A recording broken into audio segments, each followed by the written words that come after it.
Good afternoon, everybody, and ladies and gentlemen. Welcome to the Sunset Safari.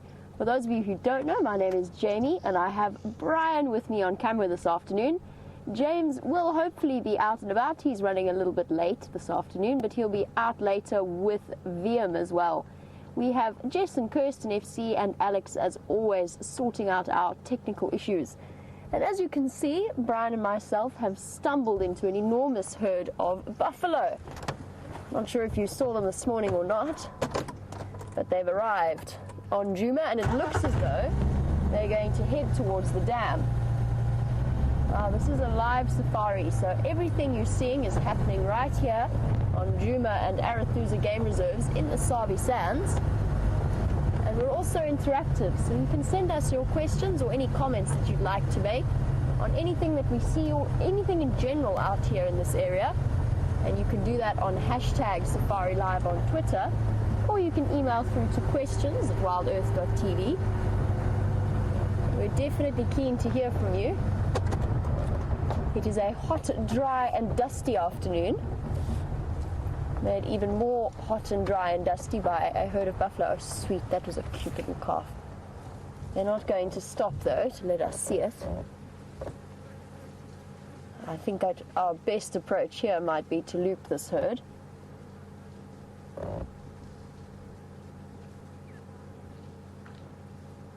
Be interesting to see where they're all heading. There's not really that much in the way of water at Djuma Dam.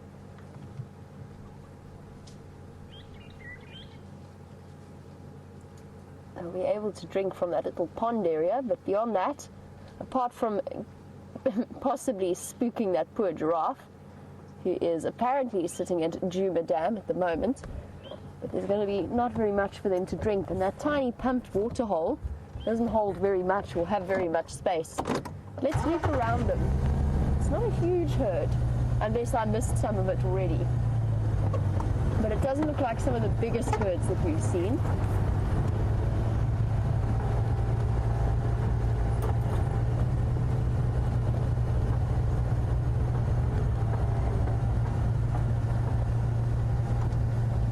Buffalo.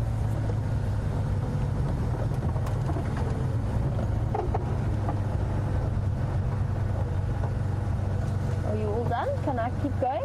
Can I cross? Thank you. I know that Brent and Scott will also be out and about on bushwalk, so I'm just going to get hold of Brent on the radio and ask him why he's calling me. Yeah, standing by.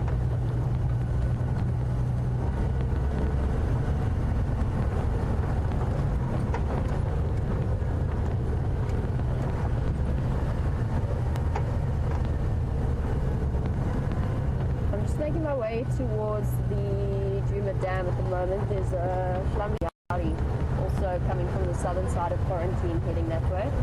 And then I'll probably at some point head towards Buffelshoek Dam and then back to the Hyena Den.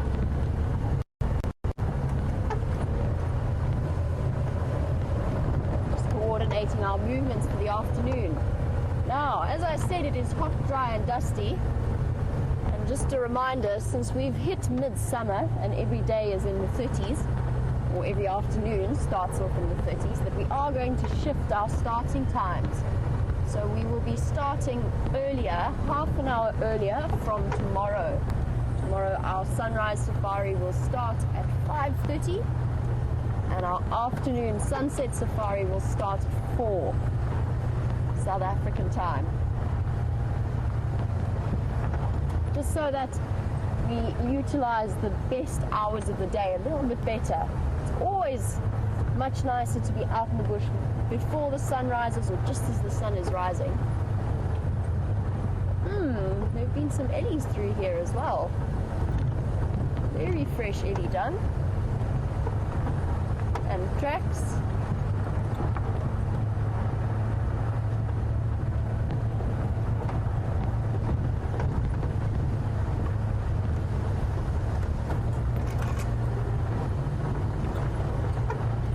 So I just did a loop along Wahlberg's Road down onto Twin Dams, and let's see if we can catch up with these buffalo.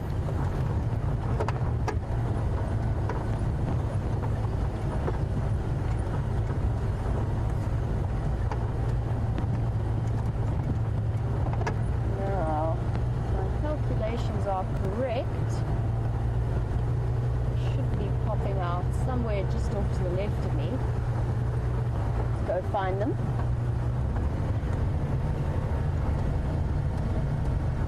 Quick question for our wonderful viewers. What time were the elephants at the dam? Because it looks as though they were heading that way. The tracks are all leading up there. So then I'm pretty sure they must have popped out on the dam camera at some point. I was just wondering what sort of time it was, because that dung looks unbelievably fresh.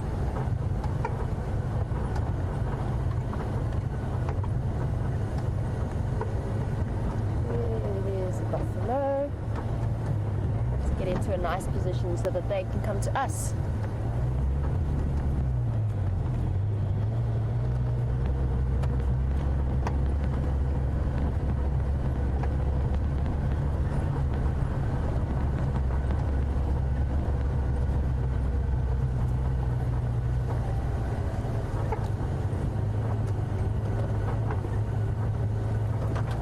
Giraffe. I heard you were about.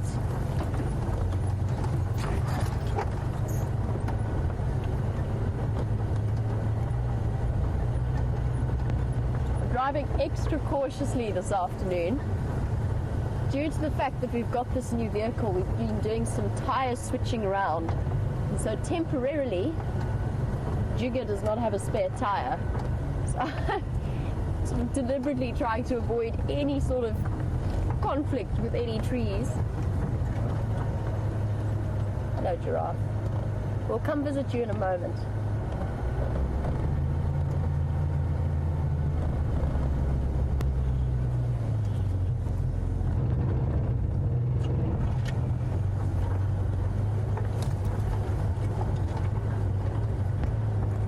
It's one patch of shade I'm aiming for.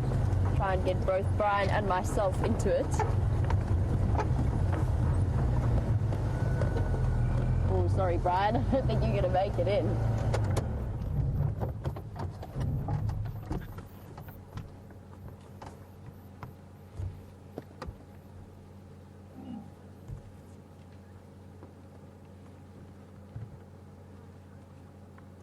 Here they come.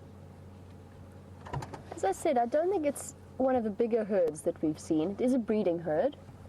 There's probably about, I'd say, maybe 200 animals, unless there's more coming at the back that I didn't see.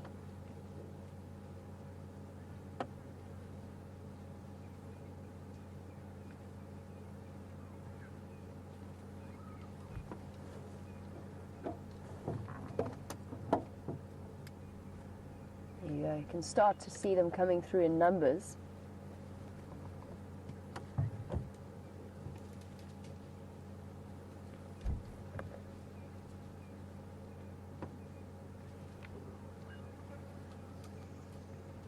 Slowly making their way, stopping to snack on the grass. There's not that much in the way of really good, nutritious grass out here, but buffalo aren't too fussy. They can make the most of whatever they find. I've also noticed a couple of them nibbling on trees, which I think for them at the moment, with the green leaves, it just provides that extra bit in the way of vitamins and minerals, especially when the leaves are nice and green and fresh and new. But for the most part, their diet is 95% grass.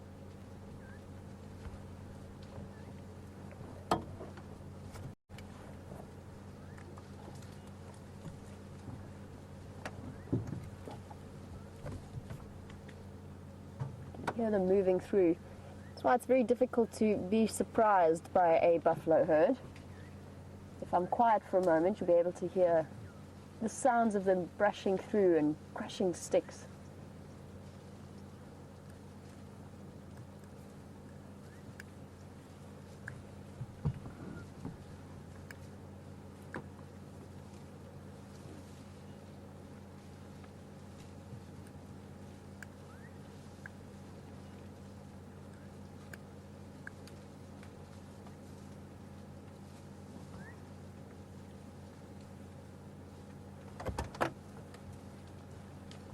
Someone's looking a little bit skinny.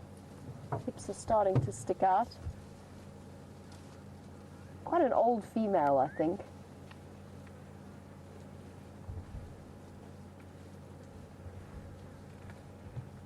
This is a nice time of year for them all. With those first early rains, the grass is nice and green. So for little calves like ours here, or like this one here, it's a good time to get as much value as you can out of what you're eating, because in the next few weeks, if it doesn't rain, it's going to go back to being brown and grey again. I can only imagine that must be terribly boring to eat. They don't seem to mind though.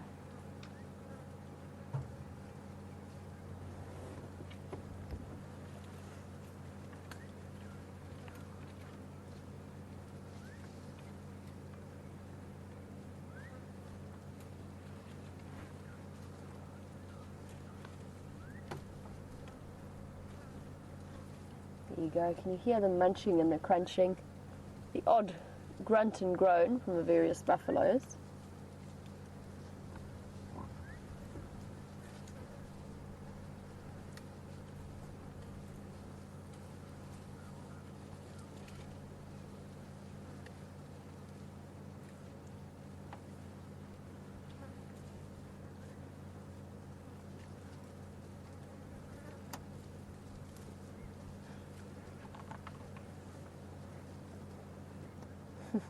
Hello, buffalo.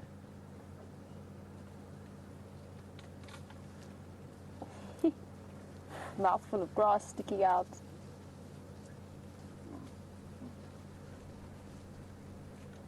Of course, with these buffalo brings a whole load of the flies that are plaguing them, as well as us now. Not been too bad, actually, recently. I don't know if that's because we haven't had that many big buffalo herds moving through. Maybe they've brought the plague back to haunt us. This is why I wanted to rush and get around, because they feel comfortable, because they chose to approach us. We are now absolutely surrounded by buffalo on pretty much every side. They're all coming through.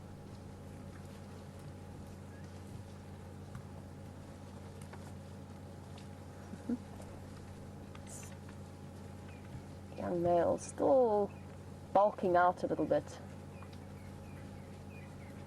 No, it is a female. She's just got a growth on her belly. Actually, I don't know what that is. It's some kind of, probably one of those benign cysts or benign tumors. Just on the bulge of her stomach there.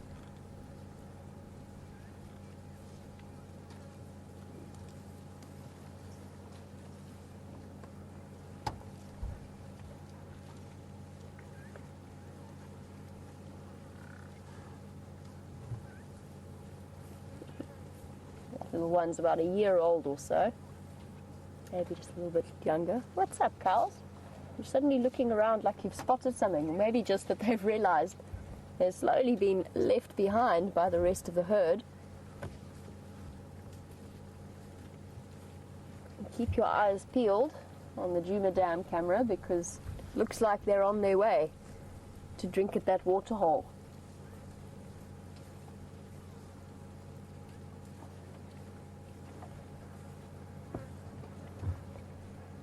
Here we go. You can see what I mean by us having been surrounded.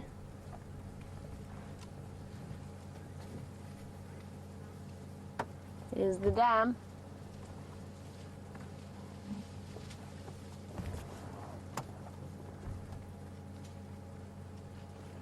Okay, I think it's time to loop around again and see how they manage to work their way to all drink at what is a very, very small area of water. Let's go down and see.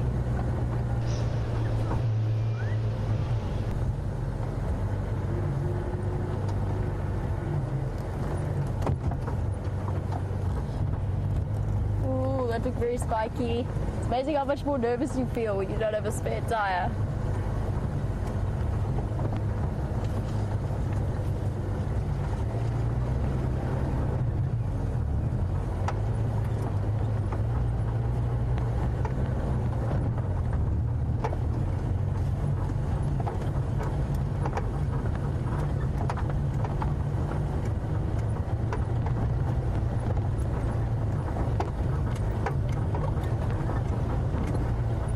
Look at them all.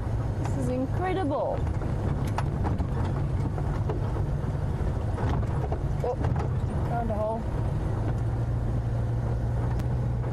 Which way are you going, Buffalo? You're gonna go down to the pump hole?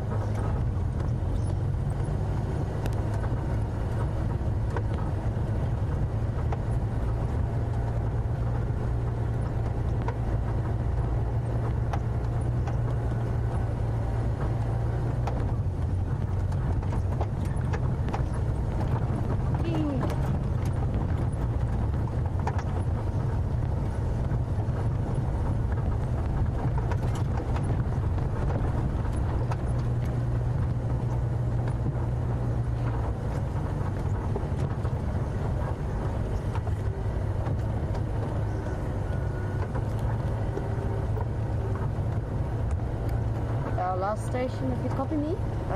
Radio's not working properly. I can't hear your updates. And they go.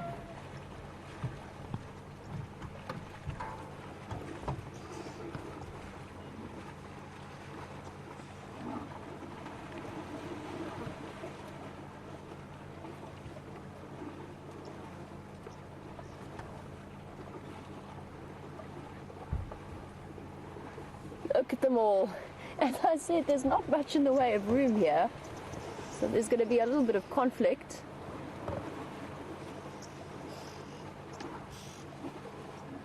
There's still more to go. They're all trying to push their way in.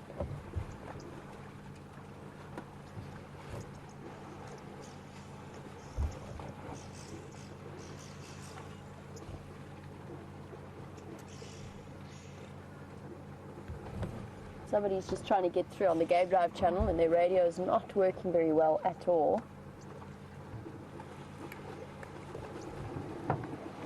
Oh, listen to the sound of them all pushing their way in there.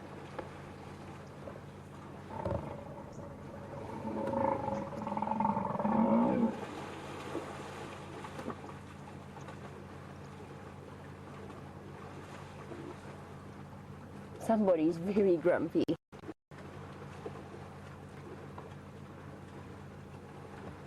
It's, as I said, it is actually quite small. I don't think it even reaches 100. Can't even imagine what it would be like if those big herds of 400 or 500 that we sometimes see came to try and push their way in here.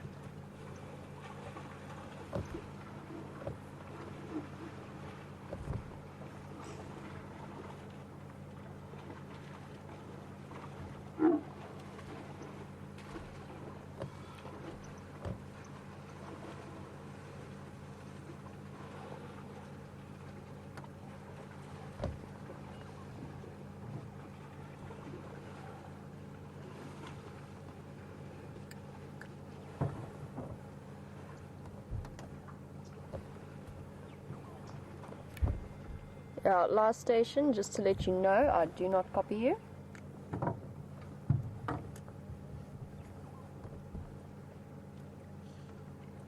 Here we go.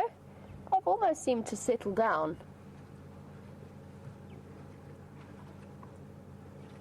All resting quite happily in the water. Surprisingly with very little fuss.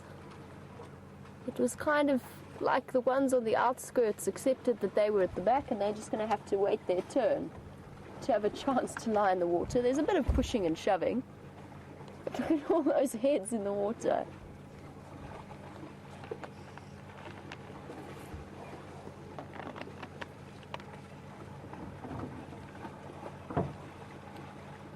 Good afternoon, James. Hello. Look at that head poking out.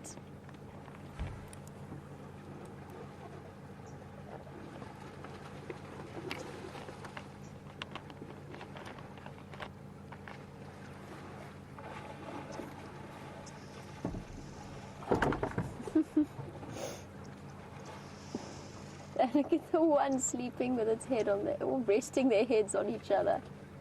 Oh. Copy that. Thanks very much, James.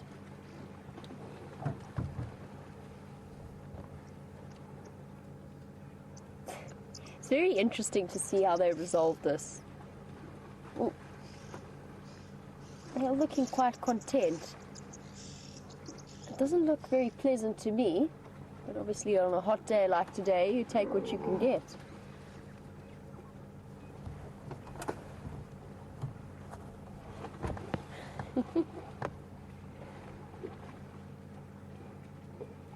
I wonder how this will play itself out, this situation, if some of them will lie there for a while or if they'll get up and give the others a chance. I doubt it.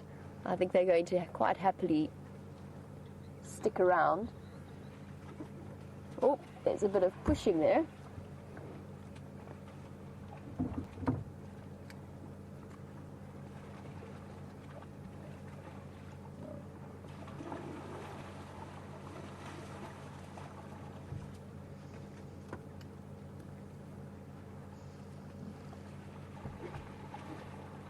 Hear them all wading and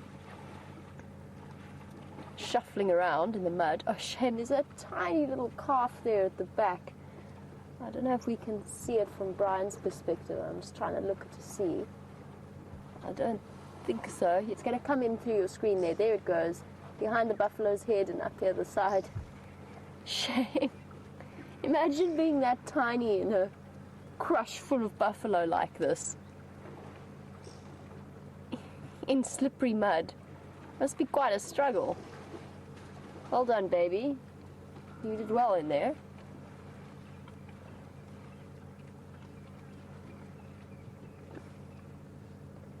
Looking very contented. There's a female to the left and then those two big bossed males to her right. Hello, buffalo.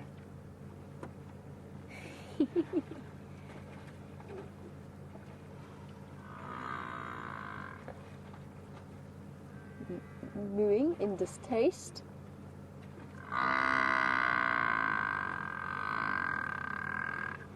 Oh, somebody's very cross.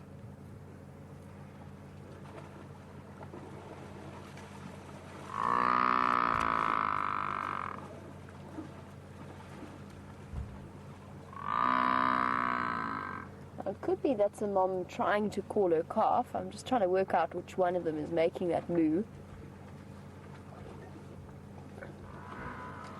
Quite often in situations like this, they do get separated.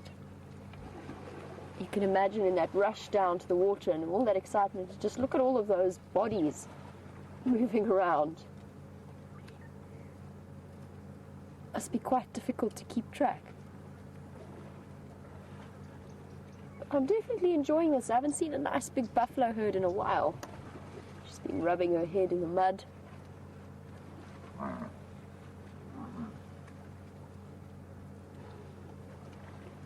And as warm as it is, I'm definitely not tempted to go and join them.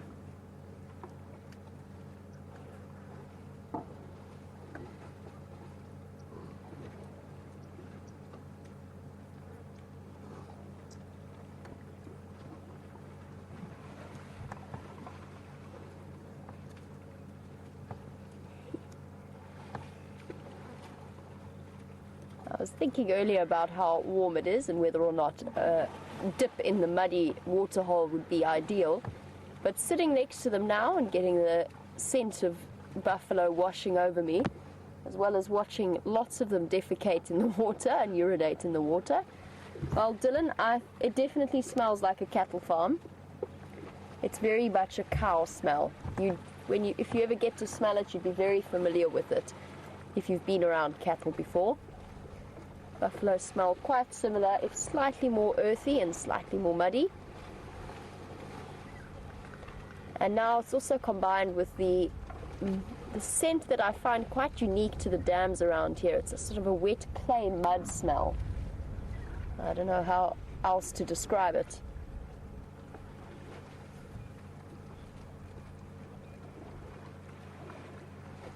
Some of them are still reluctant to move anywhere. There's one buffalo at the back there. Where has he gone? Oh, it's hard to keep track of them. It's like trying to count them as well. It's just constantly moving. Dylan, you were wondering how many I think there might be. I think about 100 or so. It's not the biggest buffalo herd I've seen, maybe about 150. There was one with quite a fresh injury on the back of its leg, but I've completely lost track of it. It's disappeared. And it almost looked as though it was something that was acquired in the last few moments of this frantic rush to the waterhole. And desperately escaping off to the side is a really irritated terrapin. I don't think he was expecting his afternoon to be invaded by smelly neighbors who've just unannounced plopped themselves in his waterhole. He must be terribly disgruntled and quite relieved that he wasn't squashed in any way. Well done, it's a little hinged terrapin. They're mooing at something. I always take these opportunities whenever there's a buffalo herd to try and look for one of the yellow-billed oxpeckers.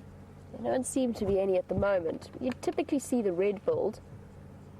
Can't see any now to point out to you, but I'm desperately looking to see. I think they've all been chased off by the sudden entry into that water and mud. Now, if this is the same buffalo herd that came from Hoffman's and around that area, that is where the Styx females were hanging out, as far as I know. And I wouldn't be surprised if there's some lions moving around after this buffalo herd tonight sometime. We're going to have to keep close track of what they're up to.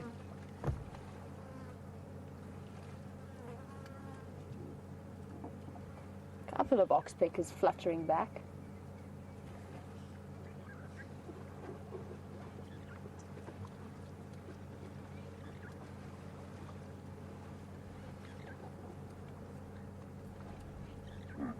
I did see a buffalo with quite a badly injured leg. Brian, I don't know if you can see it anymore. I can't from where I am, or at least from my angle.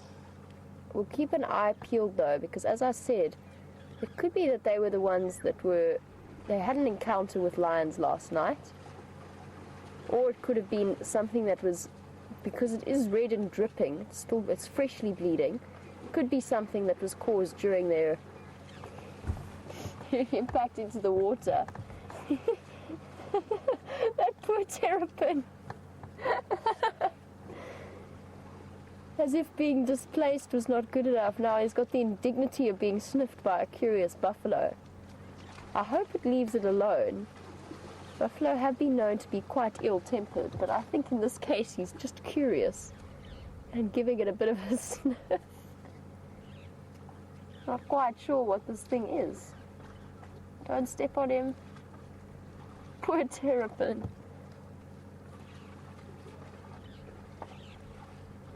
Oh, terrapin, don't go that way. That's where the rest of the herd is.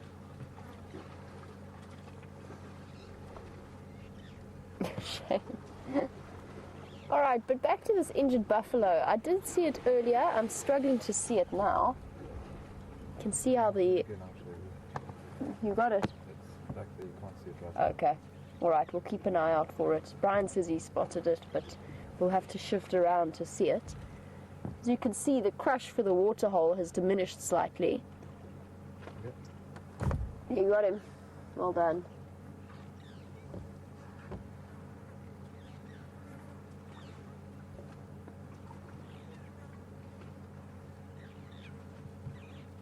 Oh.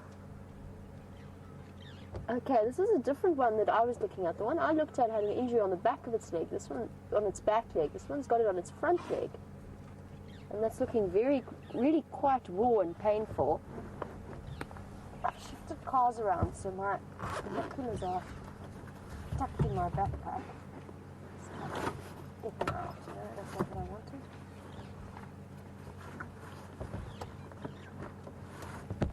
It does look quite raw and quite fresh and bleeding, and the oxpeckers are definitely not helping matters.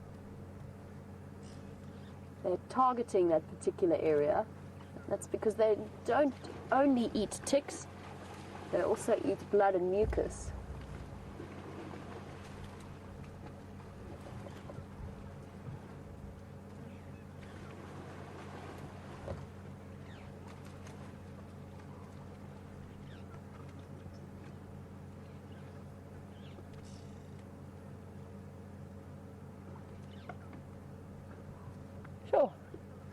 That was a very interesting sighting. I'll try and get close in position to that buffalo. I think they're going to keep shuffling away from me. It will heal up. It's not too serious from what I can see. It just looks worse than it is.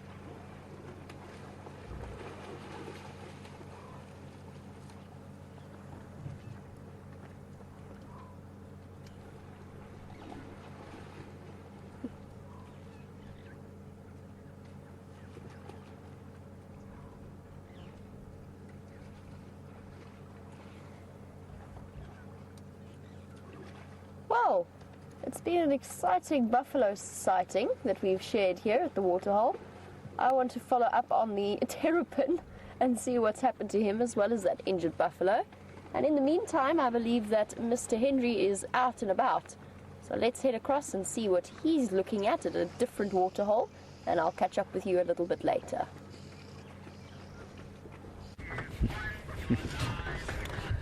Hello everybody, welcome to Jigger. Sorry about my tardiness today, I was a little bit delayed getting out, but never mind, here we are. Marvellous, beautiful Kruger National Park.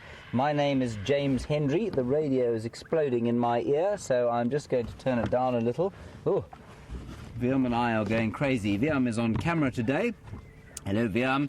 And you, of course, are behind your computer screens and televisions and various other sources of media through which you view this very live safari. And you're most welcome. We love to hear from you. Please ask us questions. Send us your comments. Hashtag Safari Live or questions at wildearth.tv. Now, over the other side of me is the reason that we took you away from those buffalo. Not that that giraffe isn't reason enough, but there is an expired catfish there next to a puddle of less than expired catfish, and you can see them bopping around. There was a fish eagle here eating that when we arrived, but he flew off. He seems to have had enough. And then the intestines, quite interestingly, were set upon by a number of starlings. And then the butterflies are all... There are a couple of these sort of beautiful peppermint green butterflies, probably some kind of bordered white, if I'm not mistaken. I'm not really sure exactly which butterflies they are, but there are lots of beautiful ones knocking about here in the mud. I'm not entirely sure what they're doing in the mud. They're probably having a bit of a drink, to be honest. It is a pretty hot day. There you can see some of them lovely sort of mint-coloured butterflies with little bits of brown border on them. Stunning. I just don't think they're collecting mud. I can't imagine why they would be collecting any kind of mud. Anyway, that's what's going on here at Treehouse Dam. I'm just going to try and find you a picture of this butterfly that I think this is one of. Sorry, actually an African migrant. There I am in picture again. Thank you, Via. I think it looks probably something like that, an African migrant, and they're often mainly white, but they can be yellow or tan, sometimes a little bit green, so maybe an African migrant, but I might be entirely wrong. If you have a better idea as to what butterflies those are, I'd be very interested to hear.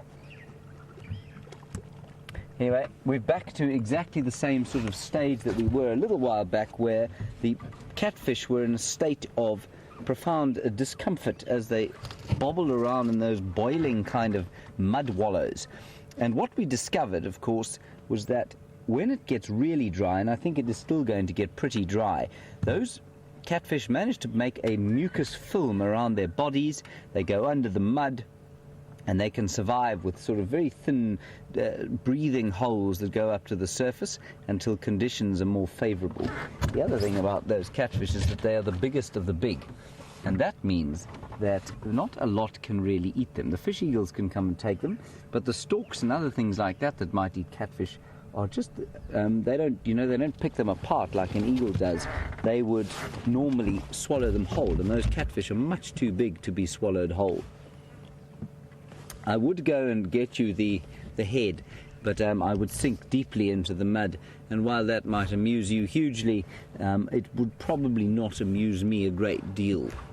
Right, so our plan, other than this for this afternoon, is to head around towards where there were some lion tracks this morning, we'll see what happens. We're also hoping that there will probably be, or we're hoping to find some leopard tracks. Of course, the sad news of Sindile's departure from the show is obviously it was met with great heart sore by me, but he's okay wherever he is now. And I'm very sad to say that we'll be looking for Shadow on her own now on the western side of the reserve. She might be pregnant, of course, which is greatly exciting. She was seen mating very nicely recently. Okay, so while we leave, we're going to link across to Scott. He is on foot with Steph and Brent, I think. I'm not sure who he's with, actually, and Gendre is filming him. So we're going to nip across to Scott, see what he's found, and hopefully I will see you with some good news a little bit later.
To be back in the heat, first of all. It hasn't been that hot today. I think it was a lot hotter yesterday. Right, Viam? Yes. Yesterday was absolutely boiling. Yes, Viam, in fact, he went pale at the mere mention of yesterday. So I think it was a lot hotter yesterday. It's a very sort of pleasant, probably 32-ish about now. And I just love it when the sun starts to sink gently into the sky. And this gold, this not golden, this green just starts to shine. Wonderful low-angled light. Beautiful.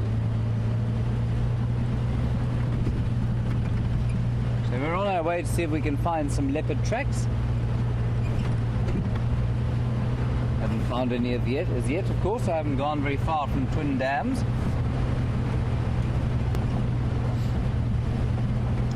We might be lucky. One lives in hope.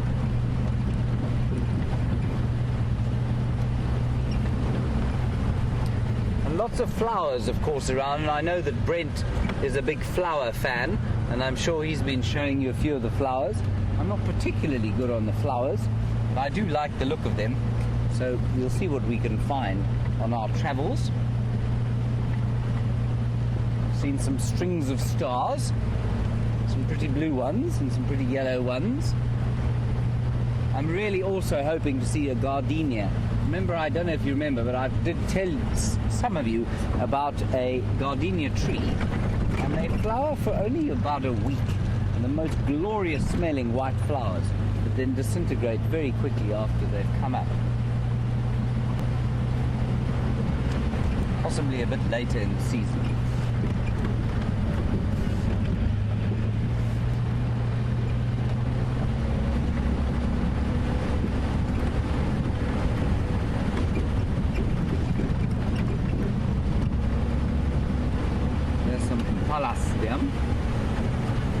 No, it's not some impala. Yes, it is. I'm not going mad. It's very exciting. Where? They're in there. Promise you. There they are. Can you see them? It's not a particularly good sighting, everybody, I'm afraid, because the bush is quite thick in here. But oh, there's some better ones, Viampy. There we go. And a steenbok. Look at that. Mixed herd. Can you see the steenbok here?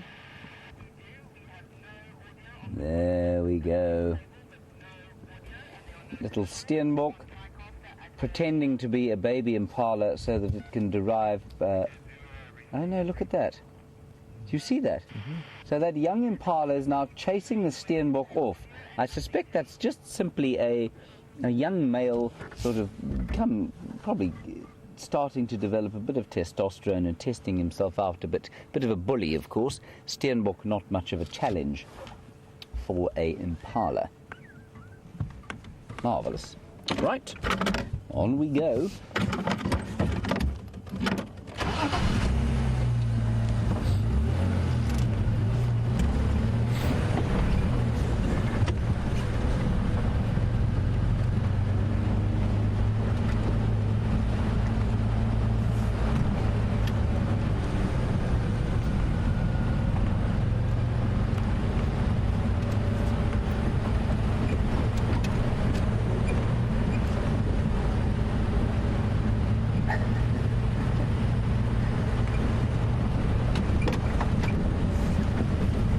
Hello, little Gracie, aged 8 in Ohio. Thank you for your kind welcome back. It's very nice to be back, Gracie. You want to know if I've got any stories to tell you? Well, Gracie, I'll tell you one story that happened to me while we're driving along. I was in England, of course, and in England, it's supposed to be pretty easy to get around. It was not big like this.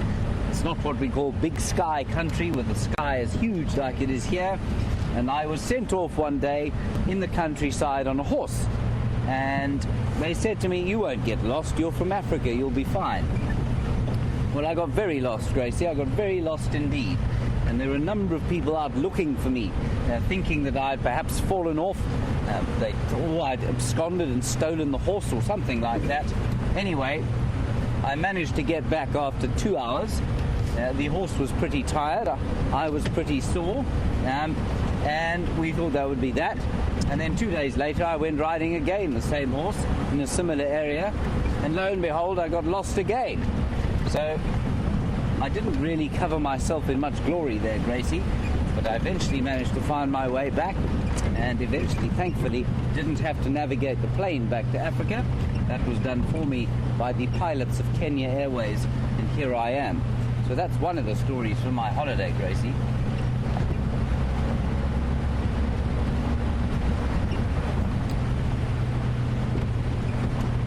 The other thing that, of course, the summer will bring is a little bit in the way of fruit, which is always, it's such a rare privilege to be able to pick fruit in an area and just eat it. And I was reminded of this again while I was in England. All of the blackberries along the hedgerows are coming into fruit. And so you can go and get lost on foot or on horseback, as I did, and not worry about sustenance, because their hedge is full of delicious tasting blackberries. And that was so nice just to be able to stop, pick a fruit and eat it. And it reminded me of marula season here in February and January, and in fact probably up further north around December time, when you can collect the fruit and eat it, and it's just so delicious to be able to pick something off the ground and eat it and feel sustained. I think it's a rare pleasure that, oh, look at that steenbok who thinks he's so clever. You got him. That steenbok thinks it's the cleverest steenbok in the world, but it isn't. Hello, steenbok. And it's behaving precisely for the name that it was given. Now, steen, of course, means stone, and it's not named stone for its colour. It's named stone for its method of defence, which is precisely what it's doing now. It's lying there like a stone, and you can see actually quite nicely that it does look quite stone-like. Wouldn't you say, Vivian? Sort of. Stonish with a head and ears and a nose and chewing, of course, and horns, and shaking and attracting flies. No, it's moving like that. That's quite interesting. I think that's just panting, actually. It's quite hot.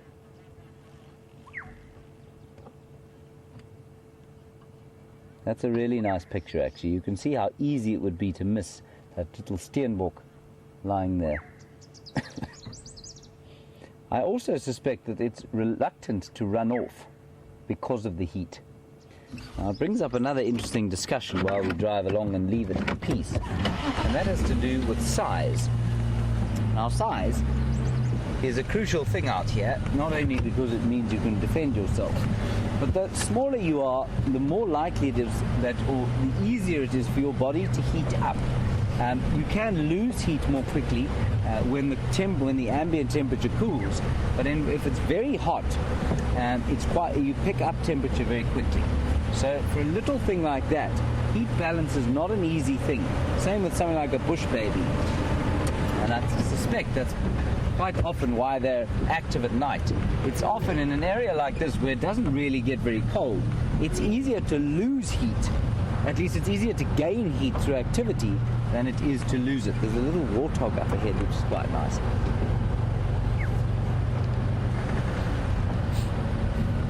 I'm just going to drive very slowly up. They tend to be extremely skittish in these parts. Hello, Warty. Don't run away. There we go. Lovely.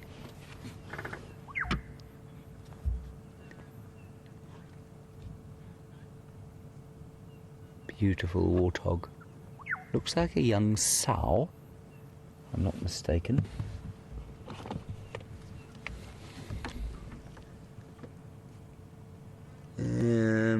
Is it a sow or a young boar? It is a young sow.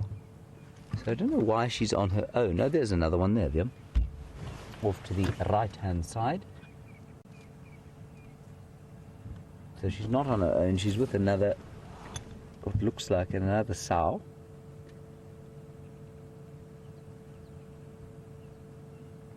Yeah. Is it? How many sets of warts? From the front, everybody, if you look at the head of a warthog, you can see if it's a sow or a boar by the number of warts it has. So that one looks like it's only got one pair of warts and is therefore... No? Yes, it is. One pair of warts, a female. I'm glad I was correct there. That's probably the mother. You can see she's got much longer teats, and I suspect that's just her daughter. And that's exactly how a sounder forms. An adult sow, possibly with a related daughter or cousin or sister or aunt, and they'll hang around together and produce some babies, and that will eventually form the basis of the sounder. And they are now hiding behind their termite mound, so we shall press along.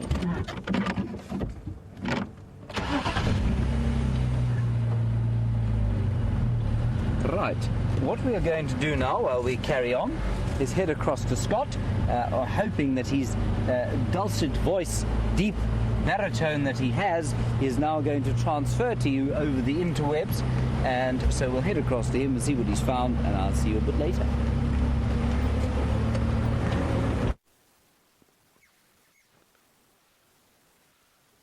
Welcome back, everyone, and hopefully you can hear me this time around. What I was actually explaining during my first intro, which you could hear nothing about, was that we are experiencing quite a few difficulties with fine-tuning this bushwalk, and Jandre, who's the cameraman, has got a big backpack with all kinds of equipment strapped onto it and antenna poles sticking up. So it's a miracle in itself that you can't even see a picture, let alone hear us. And bear with us with the small technical difficulties as we take you guys on a bushwalk. It's so exciting, and without further ado, let's continue. There were actually a pride of lion, I'm not sure which ones, that were hunting through this area last night. And we've seen one or two of their tracks on these sandy trails, and it shows that they were actually hunting zebra. And I'm certainly very happy that I am not a zebra, or I wasn't one last night in this thick area, because there would have been lots of cover for the lion to use to sneak up and try and pounce on them. Now, I've got a little bag in my hand, and it's actually a sock, really. And as I go like this, you'll get to see that the wind is blowing straight away from us. And it's important just for me to explain a little bit, especially if it is some of your first bushwalks in Africa, that yes, it is dangerous, but we are trained at what we're doing here. I've spent a lot of time on foot in Africa, And we do know how to avoid getting ourselves into dangerous situations. That's not the aim of these walks. The aim is to hopefully find dangerous animals, but leave before they even know that we're around, and call either Jamie or James in with the vehicle to take a closer look. So we don't want to get into any dangerous situations, but we do want to get to show you some of the smaller things that you simply cannot see from the vehicle. And this sock filled with ash from our campfire is one of the most effective tools you can use when walking in the bush, because it allows you to know which way the wind is blowing. In this case, it's blowing in the same direction that we're heading. And that's not necessarily a bad thing, because as we move through the bush, the animals that are ahead of us are going to know that we are coming before they can even see us or hear us. And that's not a bad thing, because it means that we are not going to startle them. And it's animals that get a big fright that are animals that become scared and make a decision either to run away or to run towards you. Thankfully, most of the time animals will run away. Even the most big and dangerous of animals, lion, elephant, buffalo, will most of the time run away from us. But sometimes if they do decide to charge, again, our brain power allows us to decide to stand the ground. And by standing your ground, what you're doing is you're telling that animal that you feel confident and positive. As soon as you start to run, immediately that animal is going to start thinking, oh, well, I've got this. The person's running away, I'm going to keep chasing them. Whereas if you stand your ground, you make them think twice, and most of the time they will stop. Just going to open up a little pathway for Jean-Andre and his backpack to squeeze through. No problem. Good. You can hear a black-headed oriole calling around us.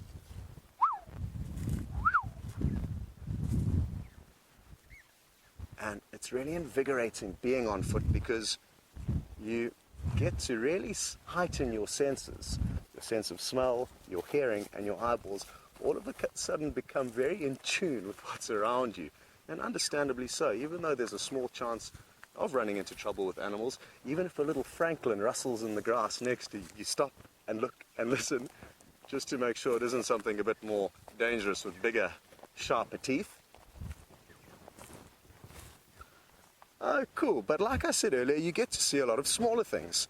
And I'm just going to stop here, and I'm going to pick up a handful of old nuts. And there's even more. This is just a few that came from this little pile. And I'm actually not too sure who is responsible for feeding on these. But these are the old nuts and seeds from a marula tree. So around this hard shell would have been a fruit of about 3 millimeters in diameter to 4 millimeters, or in thickness rather. So it creates a kind of a golf ball sized fruit. And within this hard nut or seed is a delicious, very rich and oily nut. But it's so hard to get to that humans don't really consume it as much as we should, although the local people of this area will feed a lot on the very tasty and highly oily, nutritious nut within this. Kind of like a macadamia nut is one that I can relate it to. But I think it could have been a smaller kind of animal that may have been able to slowly bore into these chambers to get at the fruits. I don't think it was a squirrel. What the squirrels will do is, I'm just going to use this one as the example, is they've got these tiny little caps over here that I'm just going to break out. Oh, I just shot the camera. Sorry about that, guys, if that got you in the eye. And you see within that tiny hole there, that's where the fruit or the seed lives that you can feed on, the nuts. And this is usually what the squirrels will pry open with their teeth to get to this nut with inside there. But in this case, it's something else that has been feeding on the nuts. And there's this whole pile over here down on the ground showing that something has had an almighty feast in this area. So again, an awesome thing that we get to see when on foot, these smaller little details. And sadly, I don't know who it was responsible for feeding on the nuts, but nice to know somebody had a good time there. And before we go anywhere further, we're going to have to lower down again. Now I'm in tune with the finer details around us. And this is a pile of dung. Okay, this is how it would have looked when it came out. This whole patch would have looked like this hard shell over here. But now you can see it's almost been combed and fluffed up like it's been at a hairdresser. And the hairdresser responsible for this are dung beetles, which are not very common at the moment. We've seen one or two. I've actually only managed to show you one rolling their big bolus of dung around. But the great thing about them is that they are going to be more and more plentiful, and they make for great viewing. They'll fly into this general area. Most of them fly, some don't. And when they get about to 30 centimeters above the pile of dung, they'll close their flying gear and tumble down to the ground, and then wander up and dig through this dung, making a very tight ball that often the female will latch onto, and the male rolls off into the sunset. And that's what's happened here. So some dung beetles made the most of this dropping. It'll be difficult for them to process this dung now because it's very hard. I'm pushing hard with my finger, and you can see it's hard to break up. That's why they like fresh dung that's more workable. And this is the dung of a Cape buffalo. It's entirely made up of grass, just like a cow. That's all they're interested in feeding on. And it's been quite well digested because they've got a 4-chambered stomach. They manage to get a lot of the nutrients out of the vegetation that they feed on. And it smells just like a hay bale, really. So, not disgusting. Don't be alarmed. Good. Now, it's important just to get back to basics and become aware of your surroundings again. So I'm just going to check what the wind's doing, because you can quite easily get so caught up in the smaller things that you can turn around and there could be an elephant or bull watching you, which is a reality that we need to be aware of.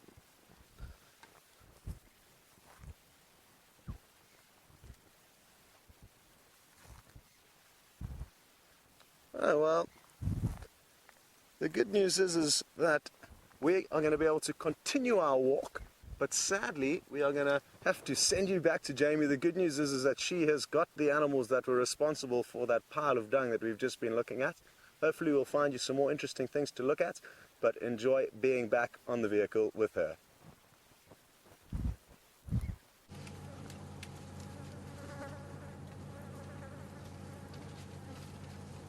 And yes, indeed, we are still sitting with those dung-producing buffalo. I'm sure the dung beetles are going to be having a field day coming round after to clean up, do a clean-up job as the herd moves through. They actually leave a surprisingly small amount of dung for the number of animals that we're seeing. That's because they're ruminants, so their digestive system is much more efficient than something like an elephant. So an elephant digests his food and excretes about half of what they consume during the day. The buffalo, it'll probably be more like a quarter of what they consume during the day. So much more energy efficient. And sometimes that even includes part of a tree that the elephants have pushed over. Like this particular buffalo. Interesting, if you read the textbooks, they are strict grazers. And yet here he stands munching on a tree, quite happily. Just as a quick follow-up, I did try and find the terrapin again. I was quite concerned for its safety, but I think it managed to hide next to a knobthorn, where it was less like accidentally stomped and intentionally sniffed. I imagine wherever it is now, it's sitting feeling highly disgruntled, and probably a little bit like its personal space was definitely infringed upon.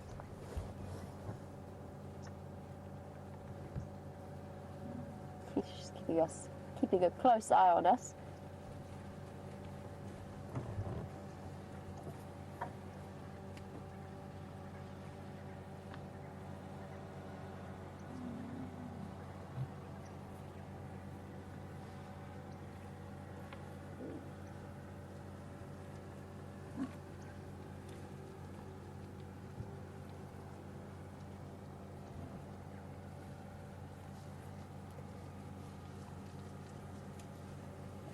Trisha, who is watching all the way from Canada, she's picked up on the fact, or thinks that she's noticed oxpeckers that look to be different sizes, and was wondering whether or not there's any differences in size, in terms of size and shape, or anything like that in terms of species. And the answer, Trisha, is generally not. Most of the oxpeckers we're seeing, of course, they've all disappeared just because they feel like it. There were a lot of them around earlier, but most of the oxpeckers, 95% or 99% of the oxpeckers we're seeing are red-billed oxpeckers. What you might be seeing is, if you see one with a black beak, then that is a juvenile oxpecker. But for the most part, there's not a huge size difference between them. It might be that some of them, maybe the males are slightly bigger than the females. I wasn't aware of that, but that is one possibility. I'm just having a look quickly to see if there's any kind of difference, but I can't remember how the alphabet works in terms of looking up my index. There we go, got there eventually.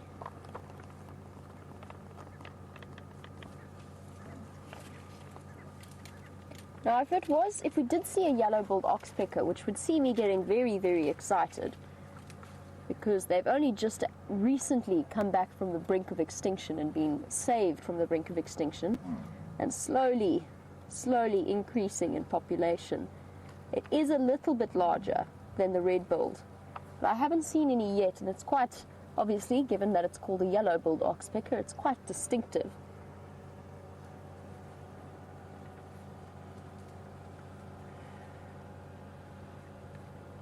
Nope, the males and females are pretty much the same in terms of size.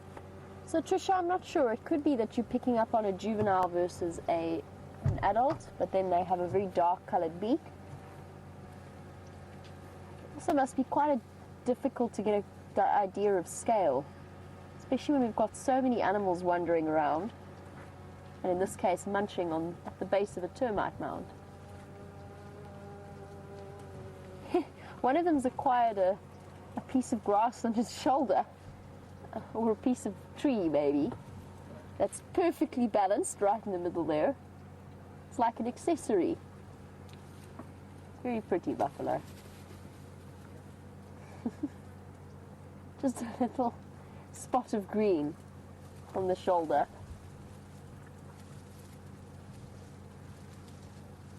Now we've noticed that lots of them have got bald patches.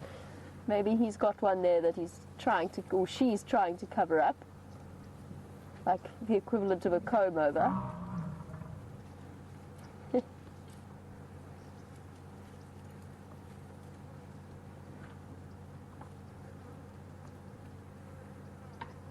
Oof, and they've definitely brought with them not only significant piles of dung, but they've brought the flies along as well.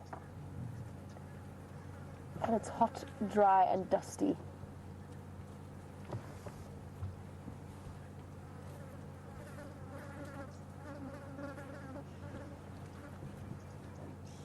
They're not really moving with much in the way of purpose. I think they're slowly making their way up onto quarantine. But they don't seem to be in any particular rush to do so. They move a little bit, then stop and have a quick nap, and then carry on.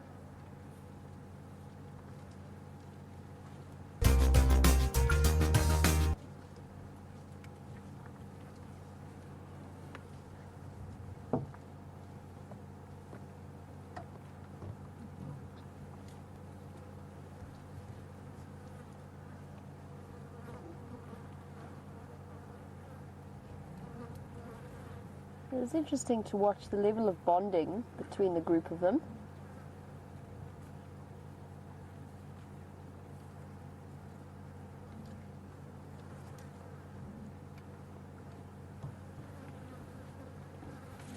Oh.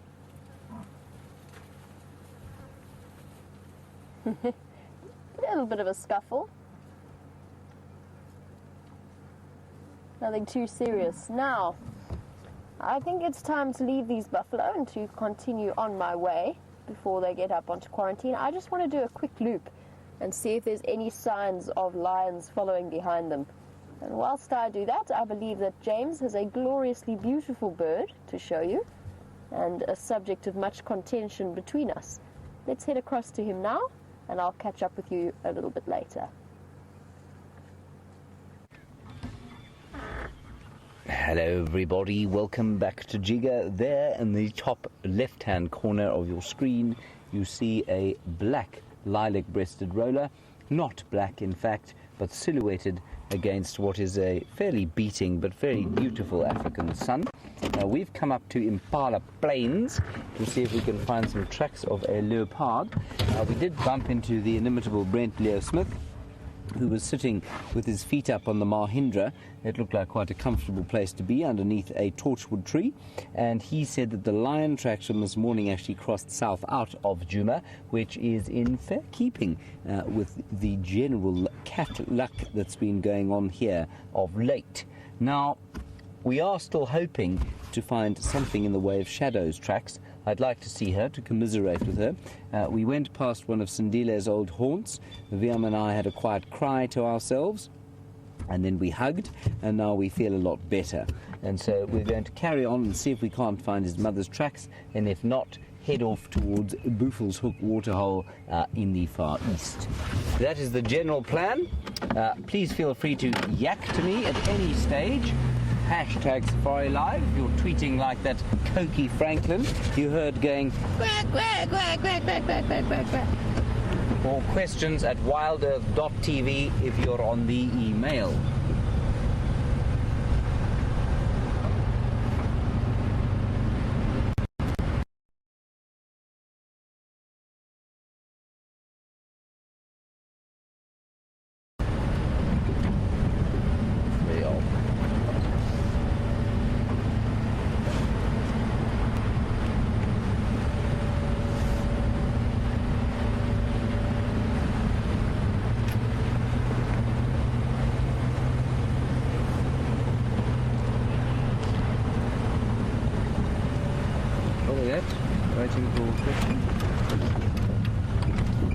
Sorry about losing us there briefly.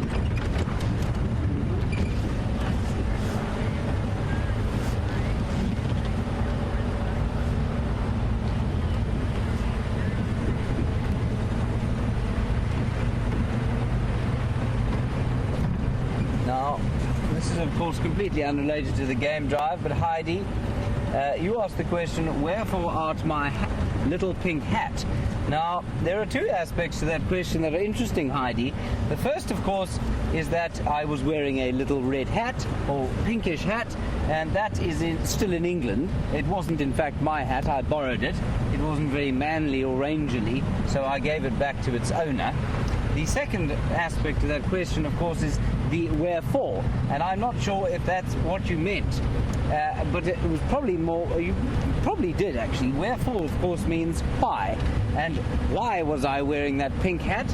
Well, the answer, of course, is that I'm not entirely all there up here, and I found the pink hat and I decided to wear it.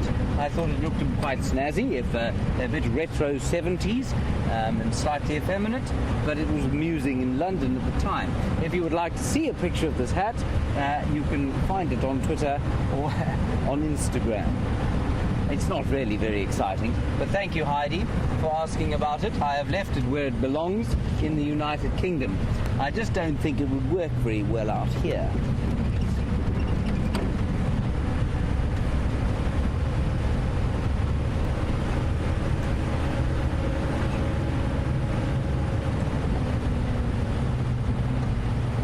There, astonishingly, Liam, are some crowned lapwings. Now, they're not actually that astonishing, but they're quite interesting in that it will now be around about time when they are making a nest. Now, you would think that a bird like that would have some kind of nest-building competence. In fact, you know, it's probably unlikely. If you go to the left, sorry, that one there's a bit younger. Look at that. I think that one may have been born in the winter.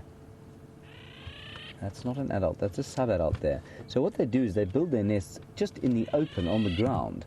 and they're easy. I mean, they hardly make an effort to make an indent. They just kind of plop them on the ground, but they're so well camouflaged that they're obviously very seldom found by potential predators. And you can see the one behind there is definitely smaller than the one closest and a bit scruffier, and that's often an indication of a young bird. So I suspect that one was probably born not more than 2 months ago. That's quite interesting. So they're not obviously very seasonal breeders. I can check that up, of course, and I shall do. And you can just hear the adult going, "Oh, oh." Terrifying birds on a golf course. They will attack you if you go near their nests, and because their eggs are so well camouflaged, you can't really tell where the nest is that you're supposed to be threatening. And when you spend as much time, if you're on the golf course, and when you spend as much time off the actual playing course looking for your ball,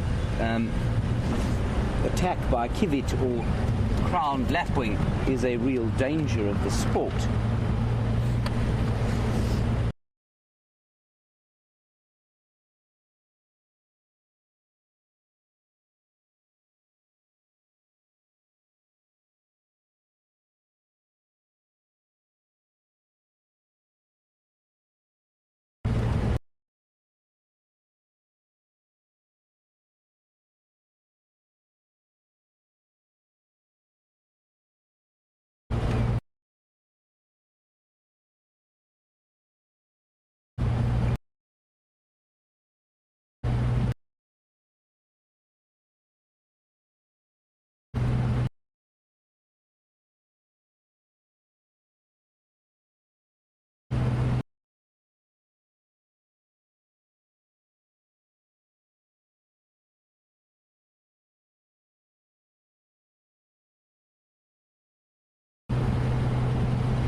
Also a lot more insect sounds since I got back. Obviously the cicadas we will hear yelling their heads off at night, but a lot more in the way of grasshoppers sort of stridulating and crickets and that sort of thing, which is just lovely.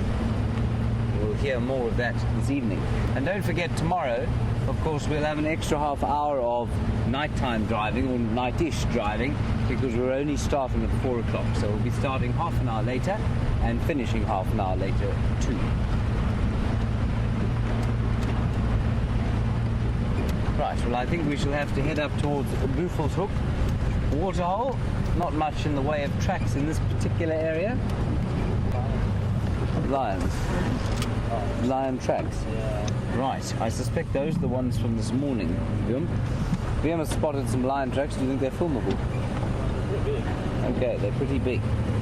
Oh, there they are. Nice. Yeah, in fact, you can see they were followed. But we'll have a look at them. Can you get the ones in the light there, or the ones behind? You can get them. I'm sure you can get them, Bjorn. Brave fellow. These ones? Okay, so here you can see 2 lions. I think there's one, certainly, so well, at least 1 lion. I think Scott was following 2 earlier today, and I think that's where these are. There are the front 4 feet, and there's the back pad. So about the same size as my hand. So pretty big lion. That's not the biggest male lion track I've ever seen. I think it's probably a male though. Which one it is I couldn't tell you, but 2 of them did cross south. And what is very interesting to me is that on Mala Mala today, the lions, the 2 Matimbas and the 5 Birmingham boys were found. Not together, of course. Apparently the Birmingham boys did approach the Matimbas and they ran away, which tends to have been their general method of self-preservation since the invasion from the Birmingham boys a little while back. And that's, I mean, Mala Mala is probably about 4 kilometers as the crow flies from the south of our boundary. So that, unfortunately, is where they are. So who these 2 males were, we're not really sure. Can you hear the insects there? Beautiful insect sounds and a woodpecker. It's a wonderful time of year. Right, on we continue.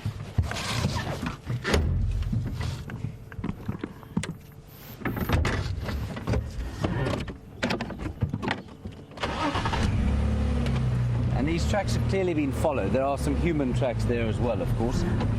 So they were followed this morning.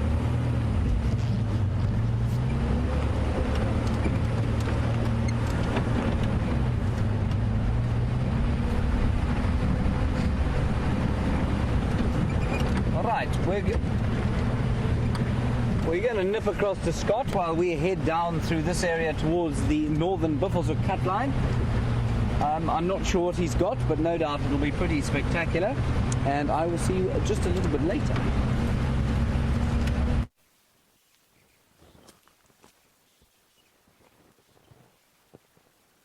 Welcome back, everyone, and I hope Sandy in Indiana's watching, because she asked to see some spiders this morning, and sadly didn't manage to find any for you then. But this is a community nest spider web that we have here, and kind of similar to the red-billed buffalo weavers we saw building a community nest this morning. These animals all live in this big apartment block. Now, sadly, I cannot seem to see even one spider, so maybe they're having a party inside.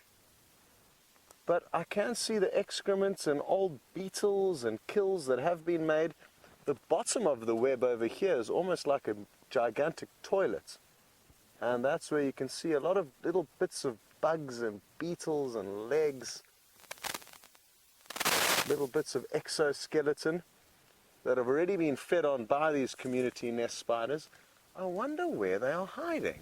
Must be inside. Sometimes they move around the outside of the web, but not today, not that I can see, and I don't want to cause too much damage to their web. So we will leave them be and search for more along the way. But isn't it incredible how such small animals, they're very small spiders, can create such a large web? And I mean, they've got a lot of big leaves and big infrastructure here that they would have got in place. So we can learn a lot from little insects and the power and skill and ingenuity that they have in order to build such big empires. Anyway, we are going to now continue, and we've missed you guys, so tighten your laces and open your eyes and ears, because it's time to focus very closely again on our surroundings. There could be anything around these next corners. And we do have to be careful as we move through this bush. It's cooling down into a beautiful evening. The wind, interestingly, has changed a little bit. It's died down. It's not nearly as strong as it used to be. And it's blowing more in a westerly direction now, whereas before it was blowing in a southwesterly direction. So we've had to factor that into our equation.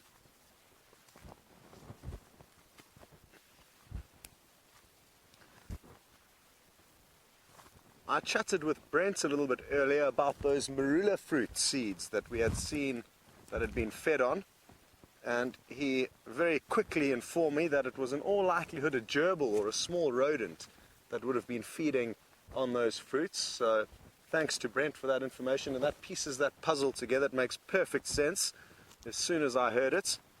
Their jaws probably aren't big enough to open that little cap that I flipped open with a knife for you, like the squirrels do.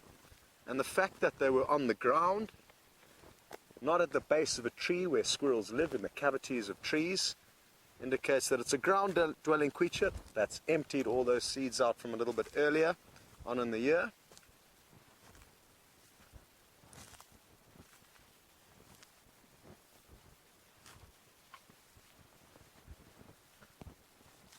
What's quite nice about walking through the bush, even at this time of the year when it is getting very thick, is that there's quite often prominent game trails.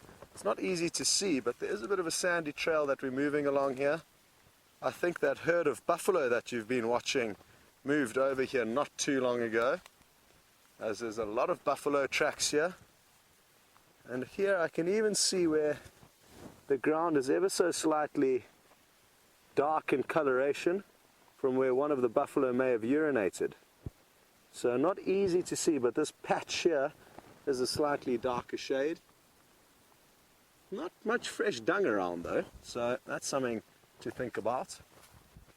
Because usually where buffalo have been, there's a large amount of fresh dung. But one thing that I always try and remind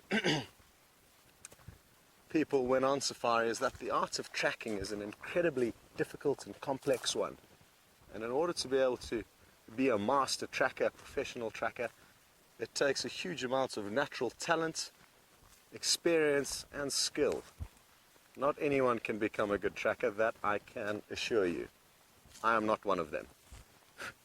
I speak for those who are not professional trackers and take my hats off to those who are, because it's an incredible skill.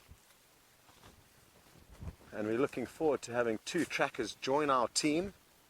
They're going to be arriving on Thursday to help us track down some animals, not permanently though. They're just going to be here for a week over the TV broadcast that we're getting very excited about and getting ready for. And that way hopefully we'll be able to share this wonderful live safari experience with more and more people, because at the moment there simply aren't enough people getting involved in this adventure.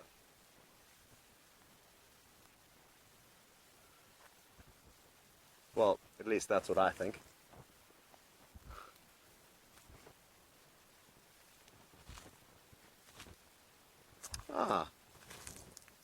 Now,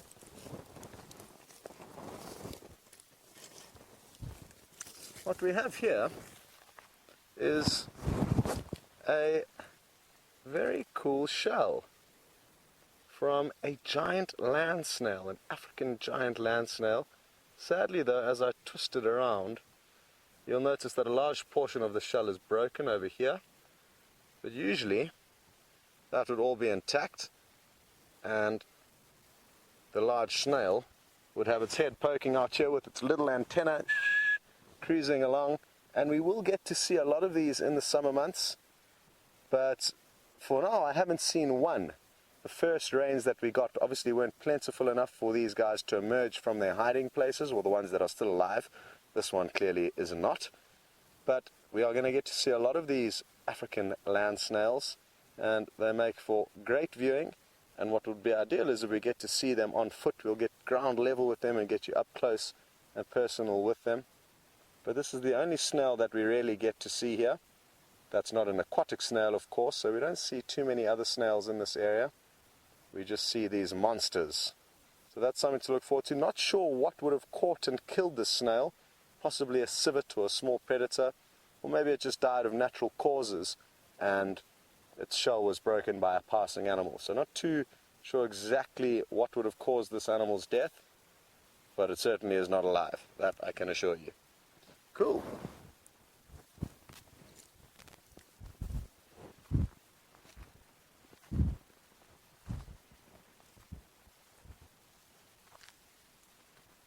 Again, just checking the wind. You can never be too sure or too safe when out here. It's quite easy to lose track of what you're doing, and I know for myself I am a prime candidate for getting carried away in the height of the moment, so I need to keep reminding myself that we do need to be aware of our surroundings. The official term for this is situational awareness. You've got to be aware of your surroundings and the situation you're in. And that is one of the first things and one of the most important things that you're taught as a trails guide or a walking guide. You need to be listening, smelling, and looking all at the same time. In bush like this, it's my hearing that I'm trying to focus on the most, because just a little growl or grunt or branch breaking might make the difference between you hearing an animal and being able to retract before it notices you, or it actually getting a big fright and knowing you're there and then deciding what to do next. So hearing is what I'm focused on now. And as we go, if something were to happen, it's also good to have escape routes planned. So each tree that I'm passing, I'm looking at ones and I'm thinking, well, this one wouldn't be a good one to climb. I mean, not easy to climb this tree if we were in a rush. Not enough branches, a leopard would very much like to climb up this tree though, and there's a strong chance that leopards have climbed this vertical marula tree before, but I wouldn't want to climb this one. A tree that I would much prefer to climb would be the silver cluster leaf over here. Let me see what I can do.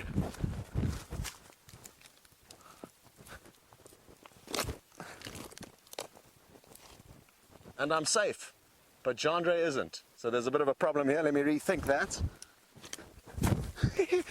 But it is good to plan your escape routes as you're walking through the bush. So that's something to think about as we're walking and as you're looking. Think that's a good place to hide. There's a termite mound that we could all scramble up if we needed to. So all these little things to think about. Information that we are processing along the way. It's not just a jolly walk. Well, it is, just with a few complexities and things to think about in between. Maybe what we should do is actually go and look up on this termite mound. Come along, and we might have a good view from up there. Now, when approaching termite mounds, again, something to think about. We fortunately have been walking with the termite mound's shady section in our view. So if you just take a look here, on a hot afternoon, a leopard or a lion or any animal in this area would be lying in the shade in all likelihood. So when approaching a termite mound on a hot afternoon, be cautious of animals that could be sleeping in the shade, especially if you're approaching from the sunny side where you cannot see from very far. Because we're approaching from the shade into the sun, I'm not too concerned that anything is going to be on the other side, because it wouldn't make sense. It's a bit too hot for anything to be lying in the sun. But again, just something to think about.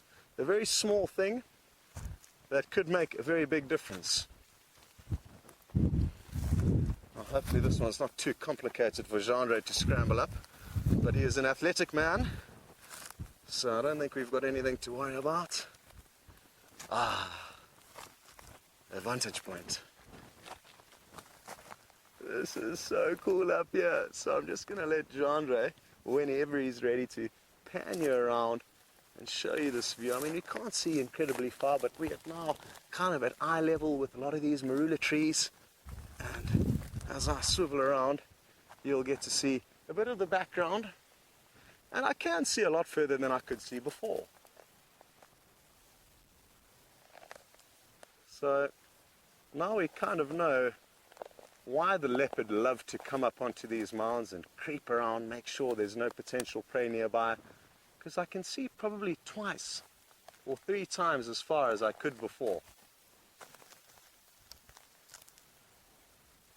In our situation, we are certainly not looking for any dinner like a leopard would be, but quite the opposite. We're looking out for any danger or anything interesting, really. It's not all about danger out here, but it is important to remember that things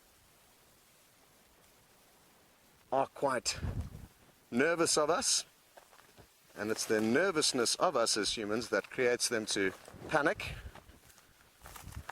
Jandre, good luck coming down.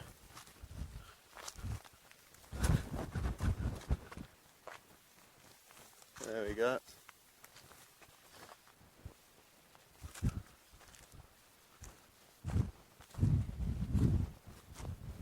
Nice cool breeze blowing into us now.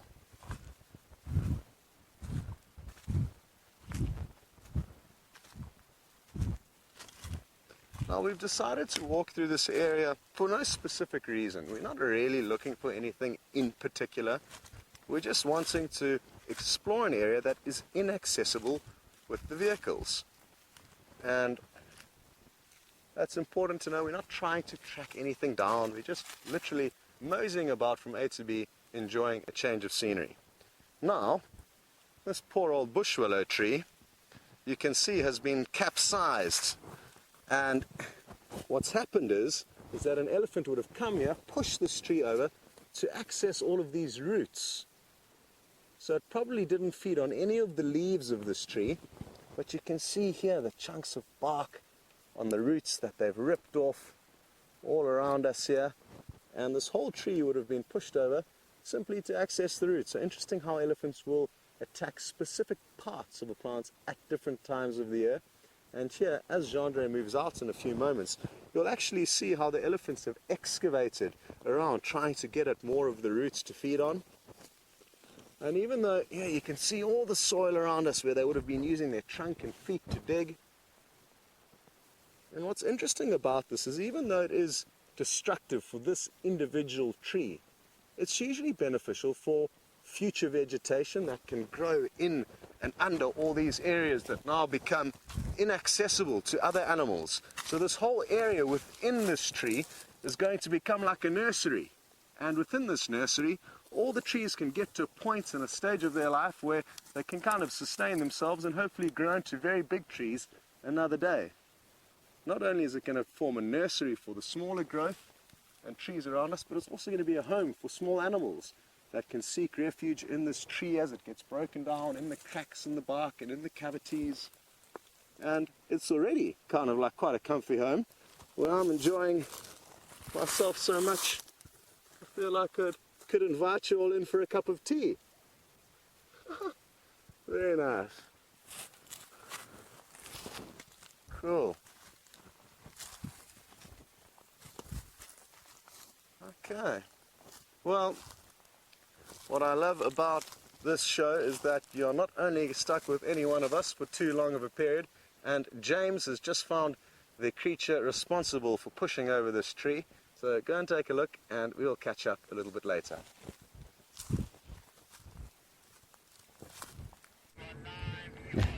Hello everybody, welcome back to Giga, where we have just found the animal that has created the distress to the combretum that Scott was showing you. Here we've got a very small herd of elephants, just 3 of them that we can see so far.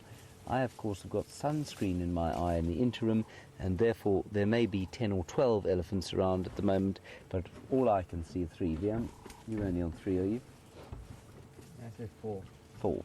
Okay, I'm missing 1. So this one, of course, is the closest, and we're right on the Buffelshoek cut line, so it is in fact in Buffelshoek. So our eyes are trespassing, but that's quite loud apparently these days. And this is a young bull, and it's not entirely unusual, especially as the bush starts to green up and the food becomes more abundant. You can see this one is now grazing. As the food becomes more abundant, so the herds will generally disperse a bit, and you'll find these little groupings of 3 or 4. They will come together with other herds later on, but often forage alone like this in little groups of 3 or 4. You'll probably find that the cow, there's a large cow behind us, just hidden behind a tree. We can't really see her at the moment. She is probably the mother of both of these, this young bull, and then there's another young, I don't know if he's a bull or a cow yet, real youngster, just further back. We'll try and go back a little bit and show you the rest of them. I've now, of course, despite being parked on a large slope, have managed to wedge us on a stick, so I'm going to have to start the engine. Now we'll just gently roll back. Won't we, Ben? There we go. Beautiful, pleasant sound.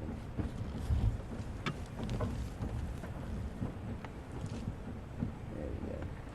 There's the youngster there.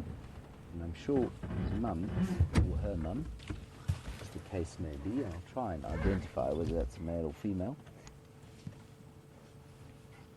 I'm sure the other big one is the mother of both of these. Looks like a very young bull to me. We're not full here, Liam. Do you really see full? One one. Oh, another small one. Okay, fine.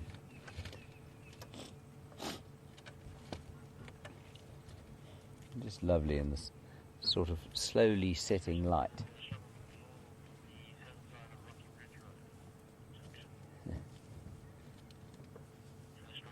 I think, you know, a lot of photographers will complain when an animal turns around and shows you its bottom, but for elephants that seems to be very different. They seem to have very appealing photographic subjects, or the back ends of elephants.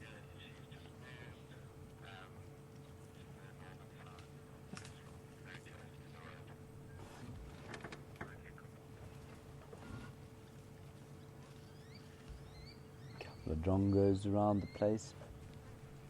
And a lovely gentle breeze blowing in from the south.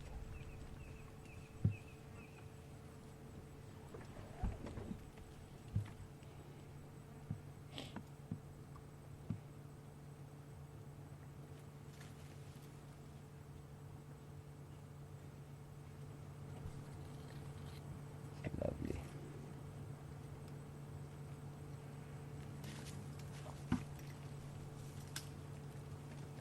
Now he's eating at the moment something called Dicrostachys cinerea, or the sicklebush, and that's an encroacher species. And you find in areas that don't have elephants and do have other grazing pressure that Dicrostachys bush becomes a real encroacher, so it takes over in the absence of large browsing herbivores. And of course you don't get any larger browsing a herbivore than you do an elephant, and you can see by the way it eats, it would absolutely keep the population of Dicrostachys trees at bay were there to be no issue.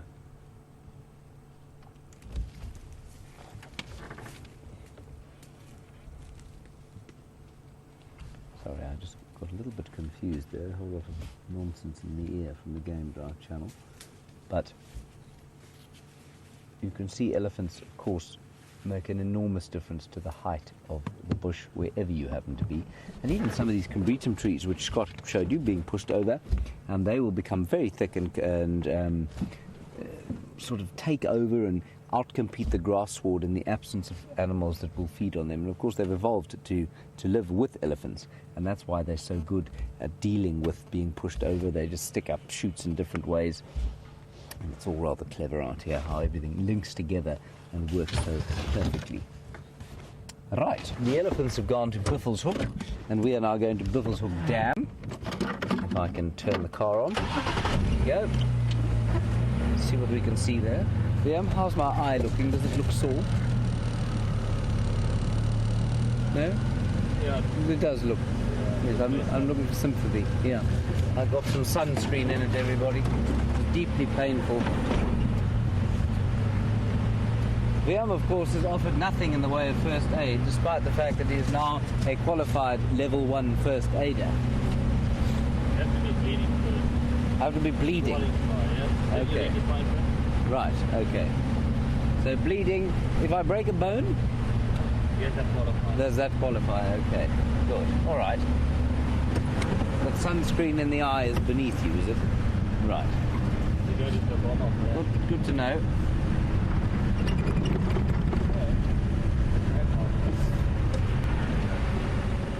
Liam, of course, has turned into a superb tracker. He spotted saying it could be an Ellie mark. Now, what he means is that is a drag mark, yeah? Well spotted, unless... No, it's not. It's a monitor lizard. That's quite interesting. I'll tell you the story. Well spotted. You? Will you be able to get that? Okay. So, let me get out of the car quickly.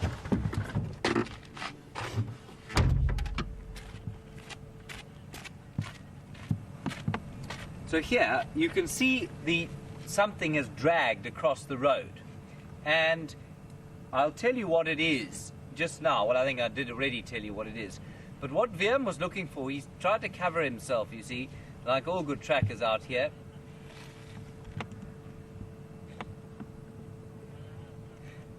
There's an elephant just behind us. Like all good trackers, he's tried to cover his bases. Now, when we look for a drag mark, you look for something obvious. It's been dragged across a road, and it's often something like a hyena or a leopard that has moved something, either to, if in the case of a hyena, back to the den, or in the case of a leopard, to a tree that's appropriate to climb. And that's why you'd find this drag mark across the road. Now, elephants, when they walk, they often drag their trunks, and they do leave something that looks like a drag mark, so sometimes it can be a bit confusing. This, however, is a monitor lizard, and I know that simply because there are a whole lot of little clawed tracks right next to where the body and the tail of the monitor have dragged through here. It's quite a big one. There's a termite mound over there, and I suspect what's happened is that this is a rock monitor or tree monitor, same thing, and I think it's probably gone off into that termite mound looking for various things to eat. And they'll eat probably largely lots of other reptiles. They'll also eat they eat snakes sometimes, and basically anything they can get their hands on. Right, no more elephants. He didn't take any exception to me, which is quite lucky. Right. Oh dear. Chica's doors don't shut so well anymore.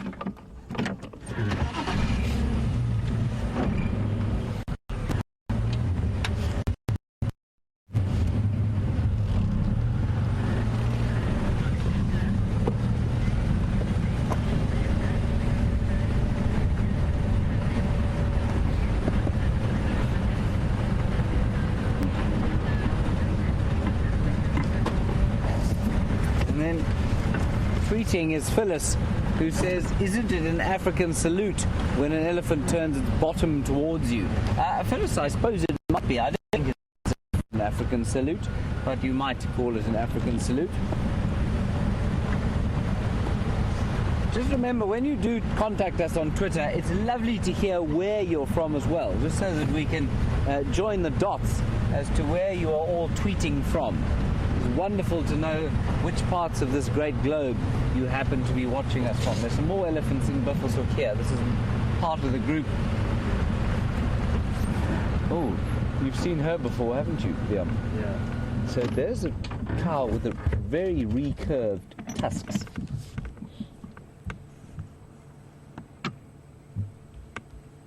Very recurved. One of them facing almost backwards. She probably kicks that as she walks, you know. They're pretty big, those tusks, too. Wow.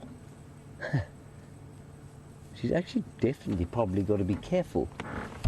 I say that a lot these days, definitely, probably. What I'm doing is covering my bases. Of course, makes no sense at all. But she could well have to watch out for kicking that with her leg. I'm just looking at her leg to see if there isn't some kind of scarring. But I don't see any. So she's probably very careful.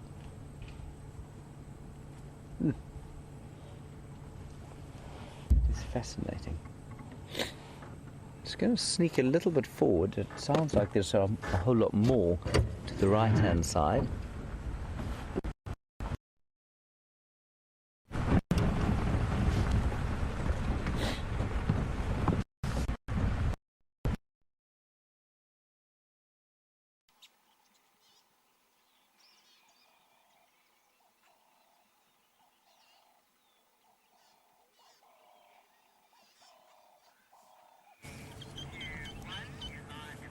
Sorry about that, everybody. Back live, and the only serious charge I ever had from an elephant, or seriously serious one, was from an elephant with recurved tusks, a bit like this one. And I think she was a very old cow, and it was very early on in my guiding career, and I wonder if she didn't have a bad experience, perhaps with the culling. But she used to see a vehicle, turn around and just start running at us, which is, of course, distinctly terrifying. But this one doesn't seem to be too worried at all. And you can see that tusk is used extensively for digging. It's covered in dirt, much more so than the others are. Oh, there's a tiny, tiny one behind us. Tiny. I need to move. Yeah, I need to move. I just don't want to frighten you. Okay, we will... Sorry, okay, I'm going to try and reposition. This elephant is minute. Oh!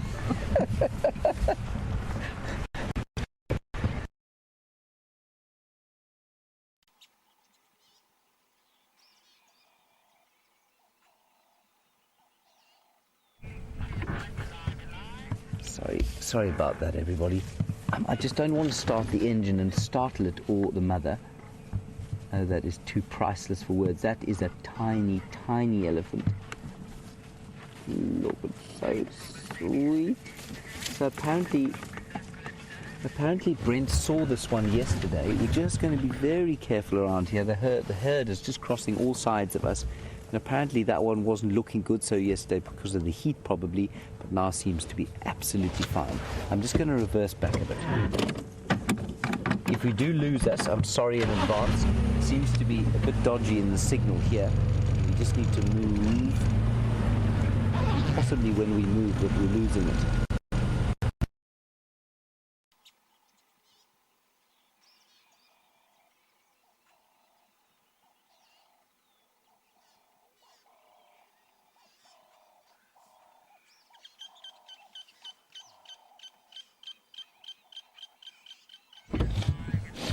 Sorry about that, everybody. We are back. And you can see the little thing, even now, already trying to use its trunk, which is almost completely useless. So sweet. So, I mean, I wouldn't put that at much more than a month and a half to 2 months old. That is a tiny, tiny elephant. Beautiful. So sweet.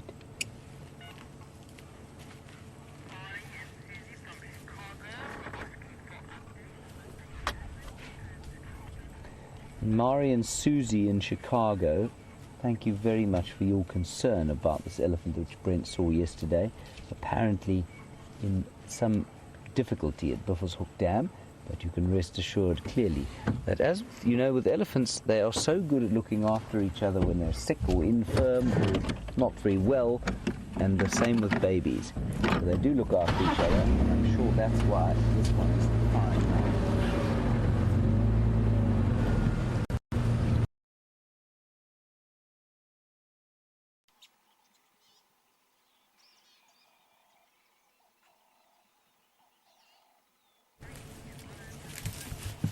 The mother's being a little bit defensive about this, and so I'm not going to start the engine again for a little while.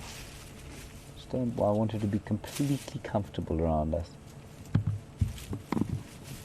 So I did reverse back a bit, and you can see Mum walks forward slowly and turned to us and just gave us a little bit of a trunk shake. And she's left the youngster in the care of her aunts.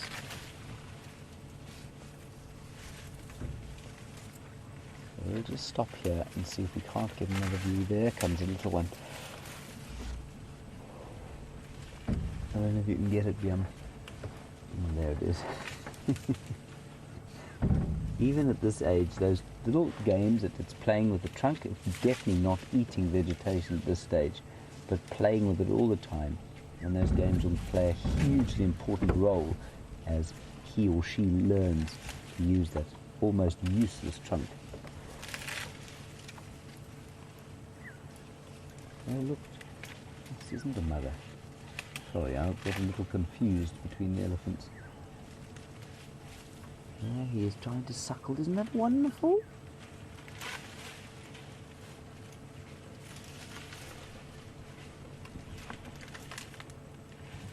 That's too sweet.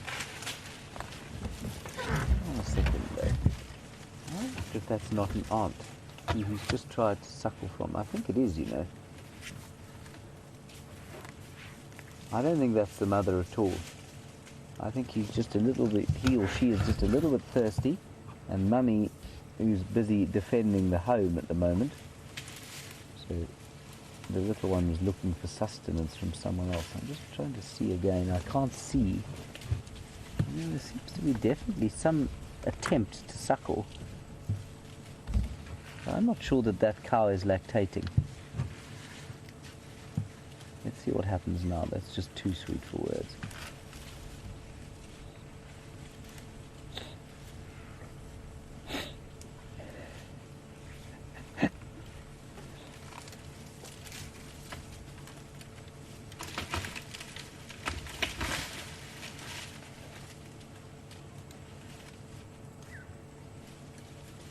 Just never ceases to amaze me how amazingly dexterous they are, the adults I mean. Around a little one like this, they have to step all over it, and the babies never get stood upon. Now, I don't think that cow that Wiam's on now is lactating. That's interesting. Either seeking comfort or looking for some kind of meal from an auntie or a sister or something like that.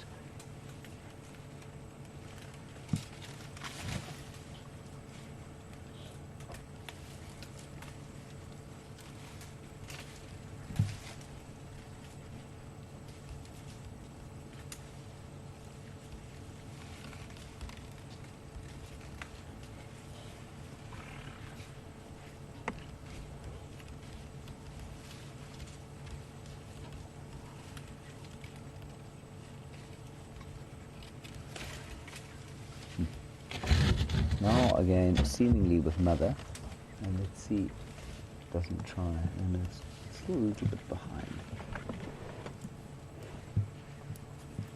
Now, a baby elephant like that when it's born is about 100 kilograms, which is the same size as an adult male warthog. 100 kilograms, 220 pounds, which is a fairly substantial animal. That's bigger than most human beings. So although it looks quite cute and sweet on your screen, it's not actually that small. And that's a solid 100 kilograms of being. Although it looks pretty fragile and gentle.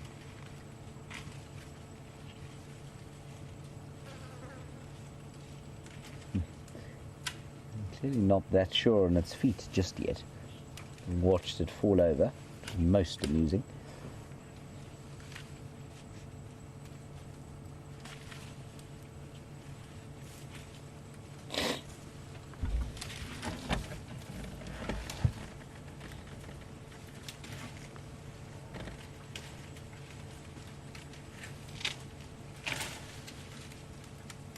And they're eating, what are they eating? They're picking off some silver cluster leaf bushes. No, they're not. That's a marula. They're eating some marula leaves. Is it a marula? No, it's not. It's a combretum bush. This is a combretum bush. Much like the one Scott showed you that had been pushed over. That is really very special indeed. Right, they're grazing off into Buffelshoek as well. We're still quite some distance from the dam, and we're going to roll slowly down this hill. If you do lose us again, I'm sorry about that. I apologize in advance, and we'll probably link across to somebody with better signal if it does happen. Here we go.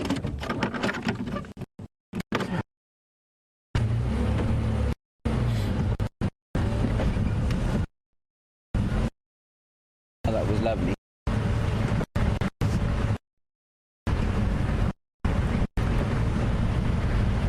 Okay, we're going to go across to Scott in case.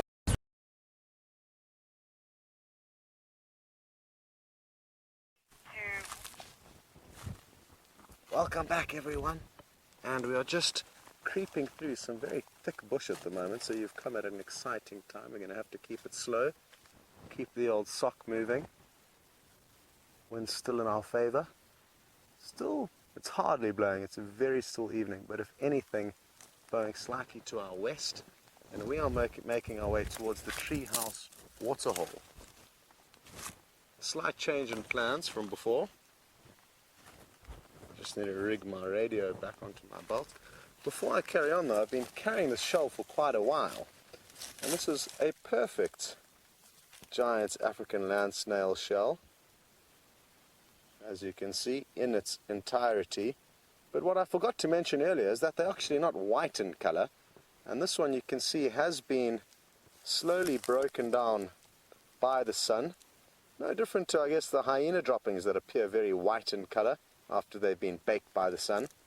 And they're usually a brownish color that you can see. It's got a loud ringing noise in my ear all of a sudden, so I'm going to turn my radio off, see if that helps. But yes, basically the African land snail is not white in color, it's brown, and you can see a little bit of these browny colorations remaining. It probably died at the end of last summer, and hopefully when we find you a new one fairly soon, you'll get to see it in its entirety, dark brown shell, as well as the little snail poking out with its antennas. Good. I'm going to put this back down, turn my radio back on.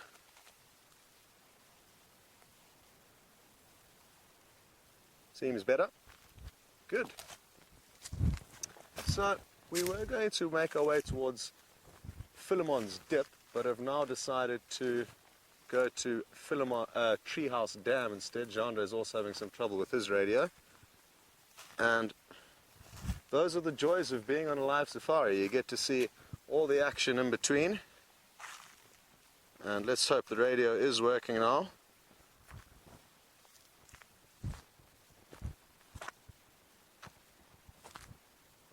So, possible animals that we could bump into, animals that some of you know very well. This is the area where Shadow, a female leopard, likes to spend time. And you could find her lying up, relaxing on a termite mound. Or if we're lucky, she may have a kill hoisted up in a tree.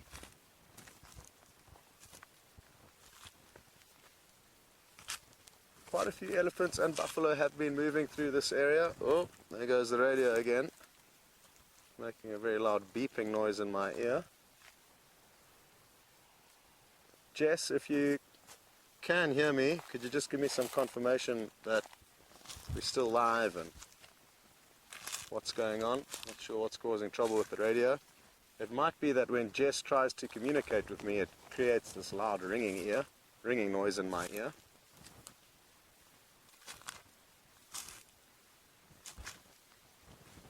So rather than wasting any time sending up smoke signals here, I'm just going to get a hold of Jess directly. Jess, are we still live? Can you copy me? You are still live. Someone on the stream is either sitting on their radio. Okay. Well, as you heard Jess's message, there could be somebody sitting on the radio. And I'm guessing that could be our Russian genius, Alex. He might be sitting on the radio. Anyway, we'll find out around the campfire a little bit later. But all joys of a live safari and the behind the scenes, almost in front of the scenes, behind the scenes, you get to see everything as it happens, which can be quite entertaining at times, quite frustrating at times, but you hear every step of the way. And that is the most important thing to remember, I think.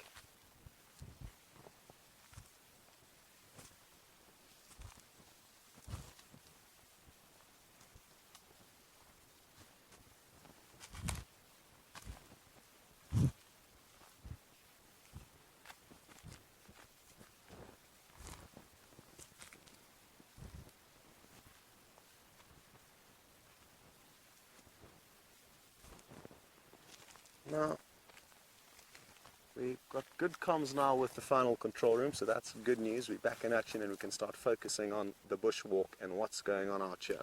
Now, I am not too sure which animal is responsible for this, but you can see a lot of droppings and poop, and actually where this bark of this tree has been fed on. And I'm just going to peel a little bit of these droppings away so you get to see them. As this insect, I'm guessing, has been feeding on the tree, it's simultaneously been pooping. Now, that is a possible animal that is responsible for this, or possibly even a bush baby. I'm not too sure if these would be the droppings from a bush baby. I don't think they are, but bush babies will tap into trees and then feed on the gum that leaks out of it. Here you can see some gum from this tree, or sap, which is kind of like bubble gum, I guess. You can see how it's kind of sticking to my finger like that. And this is what the bush babies will feed on, mainly from acacias. But there's some kind of a bug or critter that is feeding specifically on these bush willow trees that we need to find out who's responsible for it. I'll certainly be asking Brent and James and Jamie if they have any idea, but I did see some of this a little bit earlier and wasn't sure exactly who was responsible for it. But nice to know that there are some other animals, not just the big ones, feeding on the various parts of these trees. It's not just the elephants that have pushed them over, like this one here. They're getting attacked from all angles.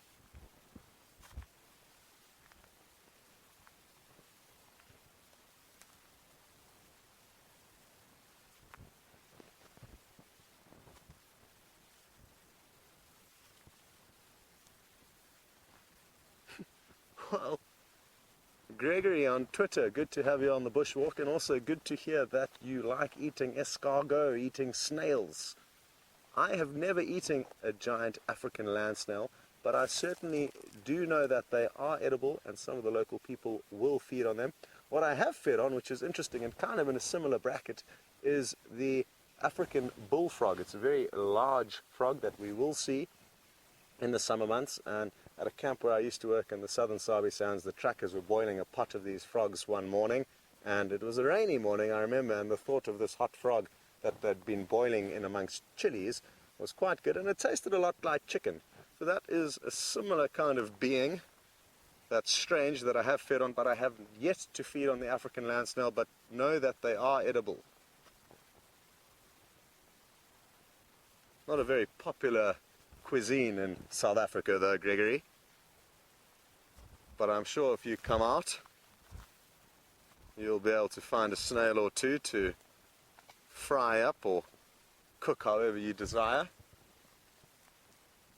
It leads to an interesting debate, eating animals, and whether it's better to eat wild animals or domestic ones. And it's not a debate we're going to go down now, but one worth looking into and thinking about. You know, wild animals living off natural bush and vegetation that hasn't been plowed and farmed and planted, where all the little bugs and insects and birds can naturally occur, as well as the bigger animals. Is that not better than farming animals that require very intensive techniques? I don't know. It's a tricky one. There's a lot of mouths to feed on this planet, but one worth thinking about on the topic of Gregory's escargot. Now, this is going to be tricky, but we're going to go for it. Genre, there's two butterflies called blue pansies, one of which, yay, it landed right here next to us. And it's gone. It's just gone. But you would have got a glimpse of it, and that was a bonus. It flew much closer than I was expecting it to. One of its mates I've lost track of. Oh, it's over here. Let's see if we can get it. I'm going to use this blade of grass to try and point it out to Gendre, and then what we might be able to do, even if it doesn't work in real time, we'll be able to get Jess and Kirsty in the final control room to maybe slow motion the video. It's just up ahead of us here, Gendre. Can you... Oh! Butterfly hunting. We're going to get it this time, though. Forgive me. I cannot resist this opportunity. Oh, no. I think we're going to have to give up. But that's a little blue pansy, and I think the first view you got of it was probably going to be the best one, as it flew perfectly right next to us for Gendre to film. We did get a glimpse of it, Gendre, kind of. Okay. But we cannot capture every moment along the way, and that's what's going to keep you guys coming back for more safari action.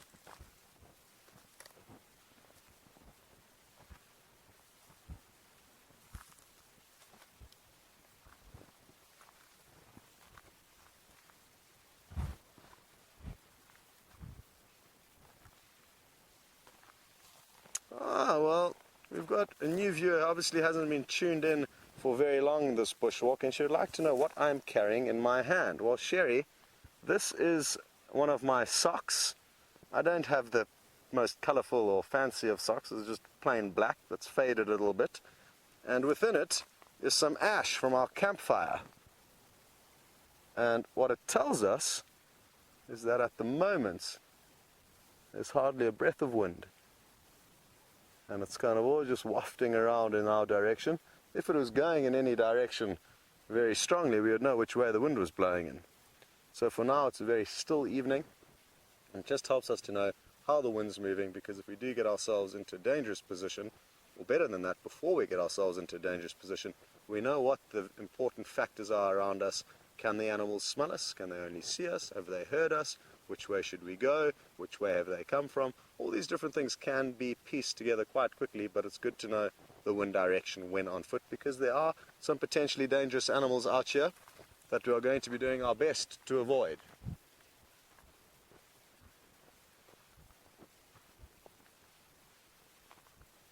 But good to know you're with us, Sherry. And Oh, a snake, it's moving so quickly. Oh, there's no ways we're going to get to it. It's a western striped-bellied sand snake. And it's one of the fastest snakes in Africa. That's why I didn't even bother running after it. It's not venomous, but it's quite thin and incredibly quick. I just heard it actually slithering through the grass, and it shot off. I mean, from the moment I said snake, it was where I'm standing here probably, and it slithered within a matter of seconds. I'm saying like 2 seconds. It had gone all the way through here and off into those bushes. I mean, just lightning fast. So, again, just like the butterfly, we didn't get to show you the best view. The snake, we didn't get to show you the best view, but we will in the future.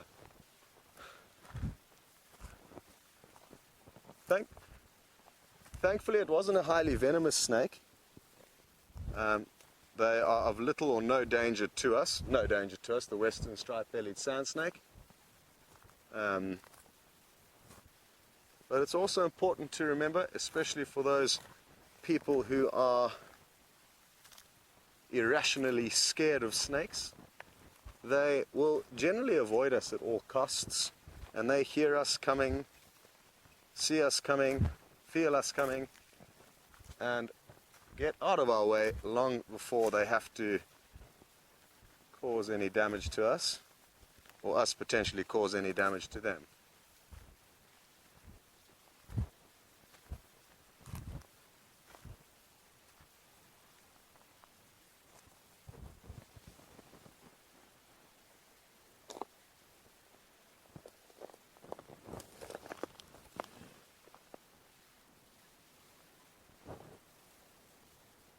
Just heard something there, sorry guys, but I think it's all good. Important not to take any chances though. And I've got an earpiece in this ear, so not ideal really, but I can still hear with one ear, and that's why I'm just letting it swivel all the way around. Just a funny grumbling sound that I heard. And now that the situation is safe, we can address a question that's just come through from Cheryl.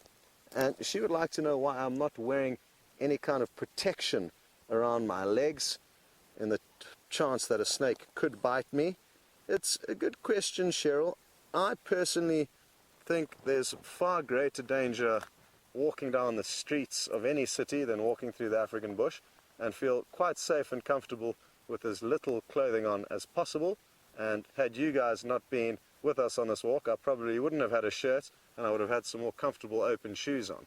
But that's not the case, and the chances, like I say, are so slim of being bitten that I'd rather take that risk and be comfortable living my life in the African wilderness than walk around in an armor-plated suit so that nothing can attack me, because there's such a small chance of something going wrong. Especially because of our situational awareness, of our training, we are aware of the potential dangers and tuned into the potential dangers, and therefore there's a very small chance of coming unstuck. Put me in a city and it would probably be the other way around, and you guys would do a good job of teaching me what is safe and what is not. But in the African bush, it is my home, it's a place where I've spent a lot of time, and I feel very comfortable here. So before we go any further though, the reason why I got down a bit earlier was to show you, I don't know if it's going to be possible, but a small kind of coin slot in the ground. So you can see how the shape is much like a coin slot. I'll put my finger there to give you a reference of kind of size and shape. It's not round, that's for certain.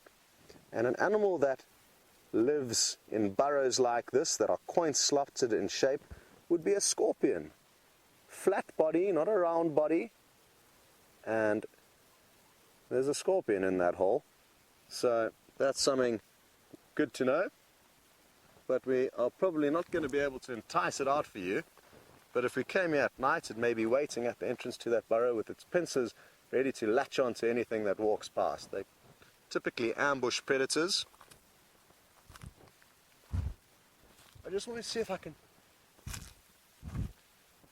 sneak you up onto one last termite mound to see the sunset, and then we're going to probably send you back to James. But I can't resist showing you one last view I mean, it's just ridiculous to think that this termite mound we are approaching was built by tiny, miniature little insects. I mean, the teamwork and dedication to build this massive, massive structure. I mean, look at how big it is. It's like the size of a house. Well, a small house, but you could live in there as a human. And it's rock solid. An elephant could stand on top of this. And the smallest of animals have made it. Oh, this is going to be beautiful, everyone. Brace yourselves.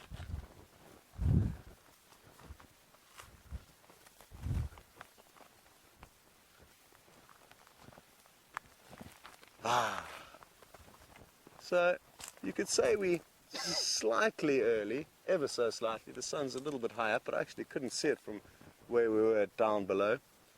But a beautiful, beautiful evening here, and again, good to have a vantage point where we can look out and assess our surrounding areas and just savor the beauty, really.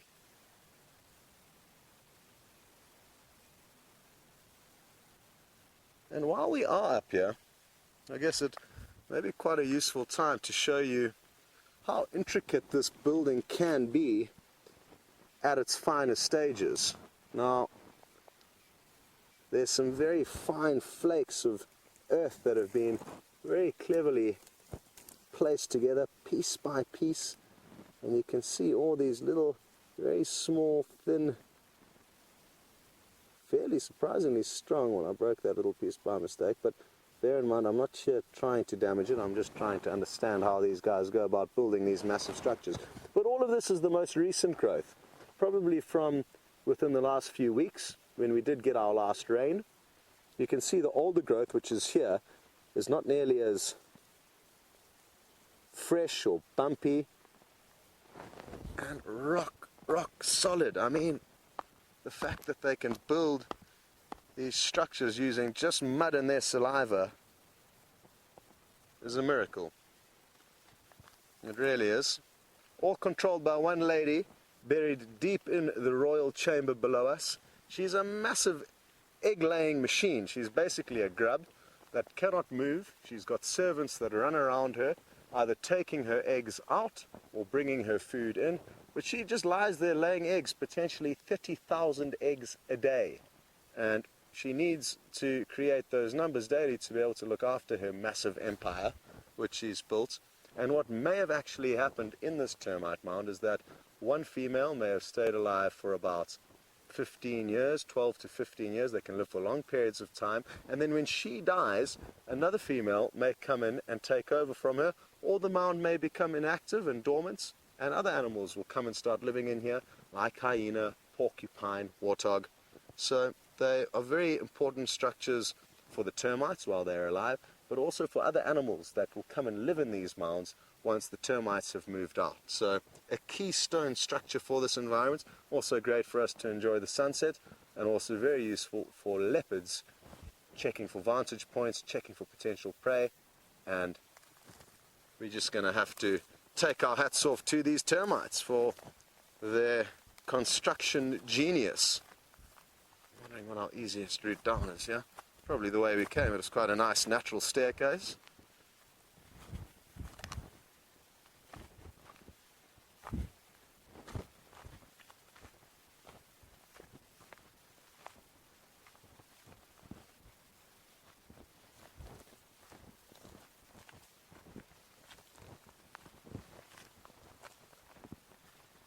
Okay, well, we are going to now probably start making our way back towards the vehicle. It's beginning to get dark, and we don't want to be walking around on foot after dark. That would not be a good idea. But we may be able to say one last goodbye before we do get to the vehicle, but it's time to start kind of marching back in that direction. And while we march off, we're going to send you back to James with another beautiful view of the sunset. See you later. Hello everybody, welcome back to Jiga, where we are viewing the magnificent African sunset. And I don't know, I'm sorry if I do bang on about this a bit, but I just find it so enthralling every single day, the way it changes. And I mean, certainly You get some good ones in England, but you don't get them like this. I have to say, they don't quite match up to the great African sunset. And so what I'm going to do is take myself a small photograph of the sunset. Of course, this frustrates the cameraman I'm with deeply, because I'm the world's most pathetic photographer. But I'm now going to, with my sort of tripod, take the first of my summer sunset shots. I, of course, am the greatest landscape photographer in history. Not so, Viam? Of course. Yes. There we go. Magnificent shot it's going to be. I just can't make it actually take it, which is a bit distressing. It's tough when the best landscape photographer in the world is unable to make his camera take the shot. Right, everybody, here we go. What we're going to do, you might find this quite interesting, is we're going to make the exposure time a little bit longer. This camera's really good if you want to learn. We're going to bash the f-stop all the way to 32 so that our depth of field is much greater. And it will mean that we have to make it a little bit brighter with the shutter speed. Now we don't want it to move, so I'm going to set the timer for 2 seconds. And here we go. Are we ready, Viam? Oh, magnificent. I will send it in for competitions immediately. And maybe one more with it zoomed in, and then we'll carry on.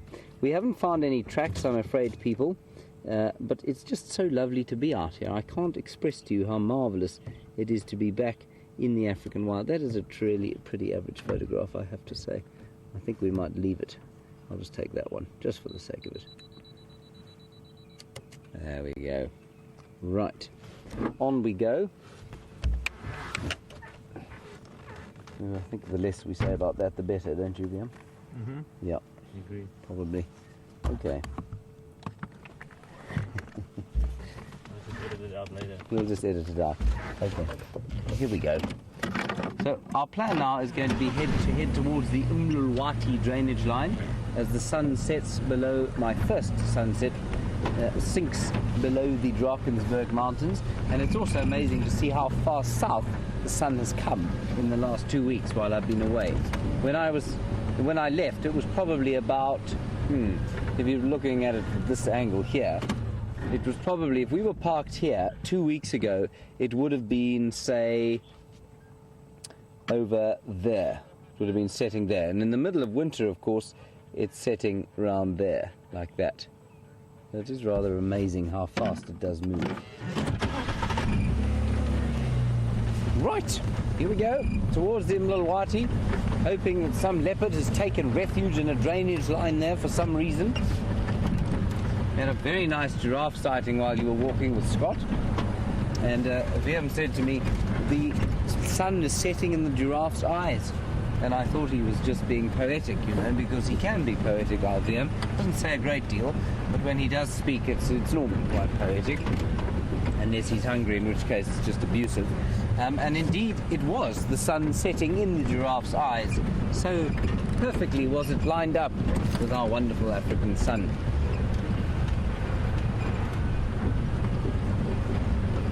We'll drive straight into it. We'll drive into the sunset, Liam. Oh, that's wonderful to see. Did miss that. You're putting a jersey on. He was putting a jersey on. Truly have taken... Oh, no, sorry. He's just actually finding himself something to eat. Yeah, show us what you're going to eat. That is his second banana for the afternoon.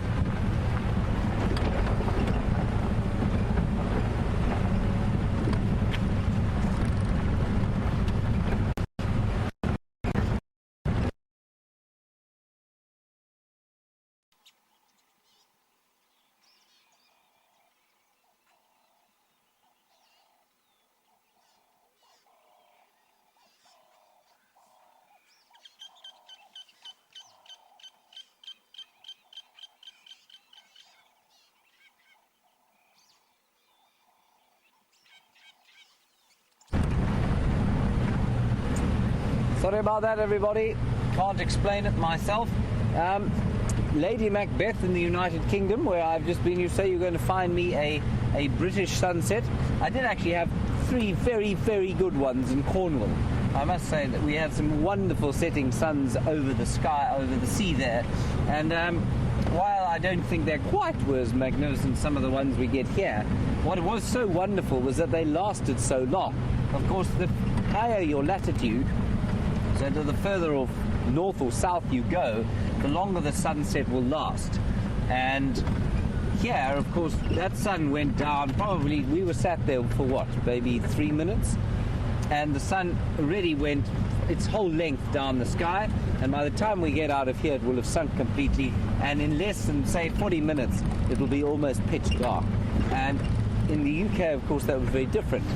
It takes much longer for it to get dark once the sun is set, and the sun tends to move much more slowly through the sky when it's setting. Oh, lovely smell of some kind of flower that's flowered here. Oh, that's beautiful.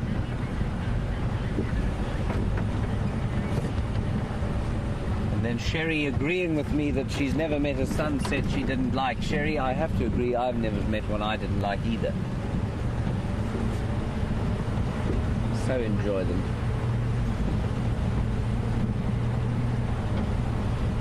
So just to reiterate, while we're talking about suns setting and rising, well, we weren't talking about that. I'm introducing the subject of the rising. Tomorrow morning, do not be surprised to find us out a little bit earlier. Half an hour earlier we're going to start, so we're going to kick off at 5:30 our time. What are you pointing at there? Yeah? Beefaloes. Why did you point them out? You don't like them very much.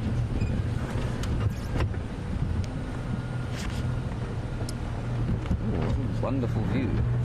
I'm going to just sneak a little bit. There we go. So just Liam spotted 2 buffalo bulls ruminating there. Oh, and we can hear that beautiful bird again. Listen carefully. Come on, call again. It's gone totally silent. We watched 2 buffalo bulls chewing the cud there, enjoying the sunset, facing west in the clearing underneath a magnificent old balanites or torchwood tree. And the bird that I heard was, of course, the red-chested cuckoo, or Piet my vrou.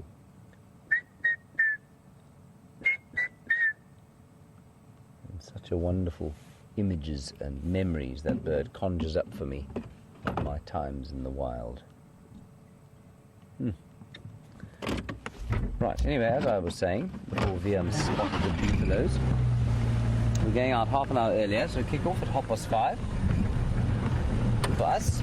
And I'm not going to attempt to work out what that means for wherever you are in the world, mainly because I know that daylight savings is changing at some stage soon, and it's just a bit complicated even without that.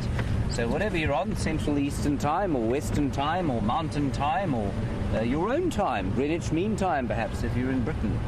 Lady Macbeth, you will be in Britain.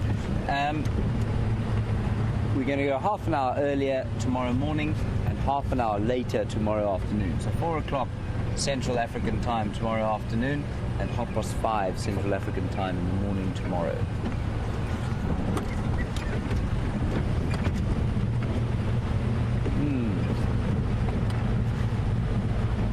Just cooling down a little bit as we head down into the dip.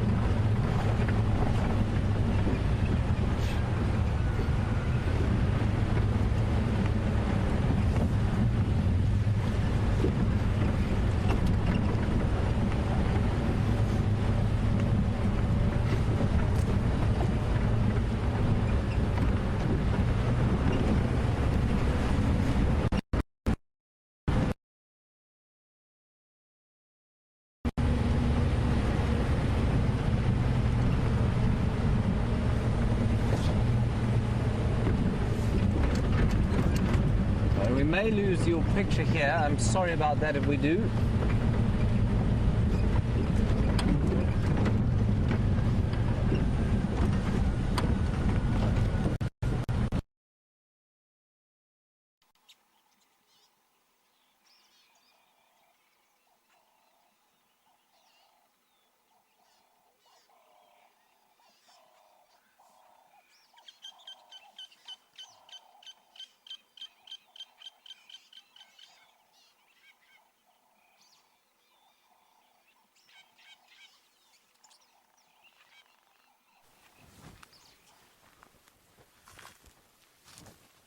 Welcome back, everyone.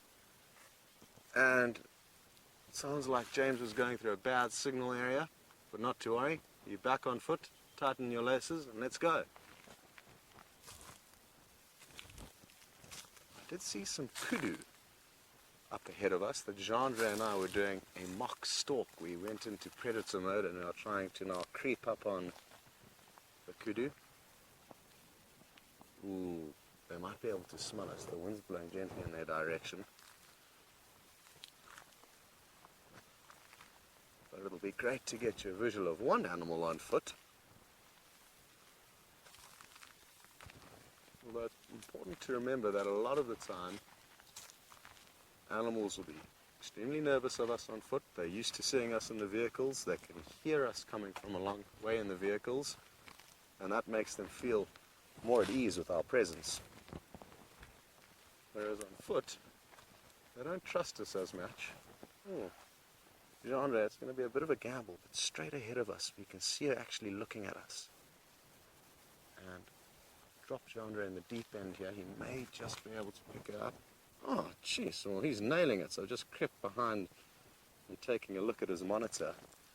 And she's keeping eyes beadily on us. But what's interesting is that you can see her ears swiveling around. So she's, and her ears led her to look in another direction. So she's obviously feeling quite safe. And look at the way her ears will pivot around like giant satellite dishes, making sure that there's no other threats that she cannot see, like us. And is she coming towards us? It looks like she might be. Coming for a closer inspection. Look at how awesome this is. And what's great is that Genre is displaying some incredible camera work, keeping the shot incredibly steady. He's not got a tripod, he's free-handing. And she's actually so relaxed, she's nibbling away in front of us. What a lot of you may realize is that it's a very different view when we are on ground level with these animals. It gives you a better idea of how big they are. And she's probably as tall as I am when she has her head up high. This is so cool. And a lot of the time you never know what to expect in Africa or when on safari. And this is a great example thereof. I was expecting her to run off. As I said, they're often a lot more nervous of us when we are on foot.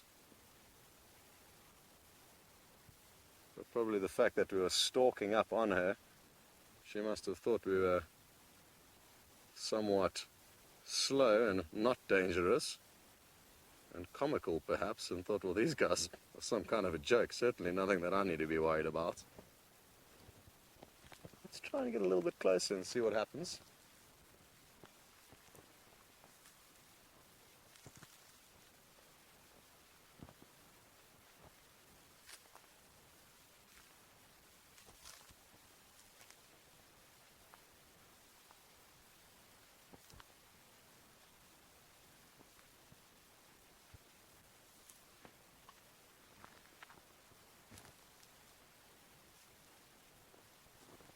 And this could well be the first animal a lot of you are seeing on the bushwalk. So a momentous occasion, but it wasn't too long ago when Stefan was leading the walks that we got quite close and personal with a big elephant bull. Sadly, the kudu has just moved off in search of more fresh green nibbles to chew on. But like I said, it's not the aim or focus of these walks to get you close to animals. That's what you're going to do in the vehicles. From time to time, though, we may get lucky and may be able to creep up to a big elephant bull who's sleeping under the shade of a tree and give you that adrenaline and excitement of being close to the dangerous animals. But it's not going to happen very often, and we are going to always err on the side of caution, giving the animals as much space and time to do what they need without ever putting them in a situation where they feel they need to attack us. So always remember that. That's our main goal when on foot, is not to disturb the animals. It's just to find them, call the vehicles in to get you closer views, or to show you the smaller things along the way. Very good.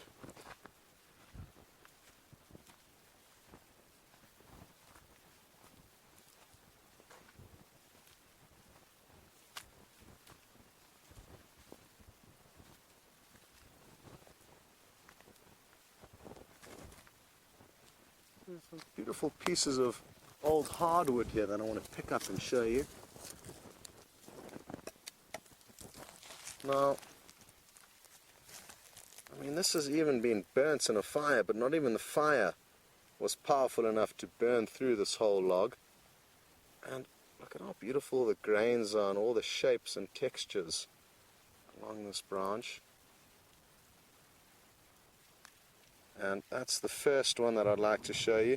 I mean, they make such good ornaments. You could just pop this kind of at the basin in your bathroom, and it creates quite a nice decorative feature. Or at least I think so. And it's an incredibly hard wood, probably one of the strongest or heaviest woods in this area, called zebra wood. And its branches would have come off this tree over here. So this is the big old zebra wood that was responsible for these branches that have fallen down. And even lying on the ground are termite resistant. There's no insects that can feed through these. And even fire, again this one you can see was charred on this end. Even fire battles to consume this wood. Beautiful.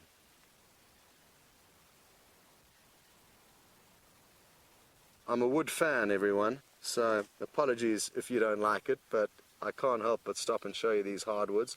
It's remarkable for me how they manage to survive even the termites that can eat through just about anything out here. And one day, when I do have a house of my own, it will be covered with small little decorative pieces of hardwood like that zebra wood. Ooh, here's another zebra wood. This one must be possibly even 1,000 years old before it died. I mean, this is huge for a zebra wood of this area. And look at how it's sprouted up beautifully from ground level here.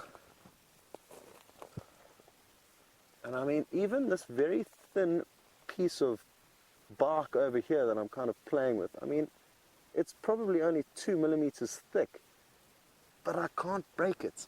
I mean, it's just incredibly hard. So that gives you an idea. Here's a few also. I mean, tiny little pieces that are incredibly strong.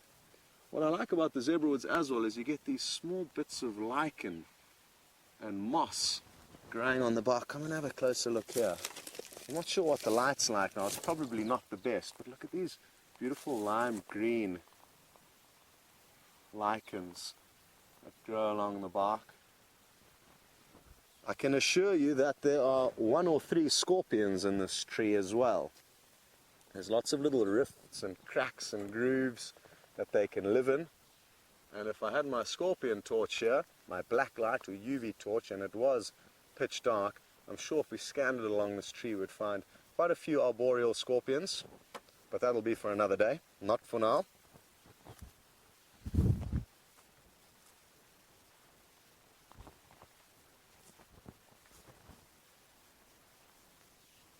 Still a very still evening, wind-wise, not much happening, which is all good. Just doing my routine checks.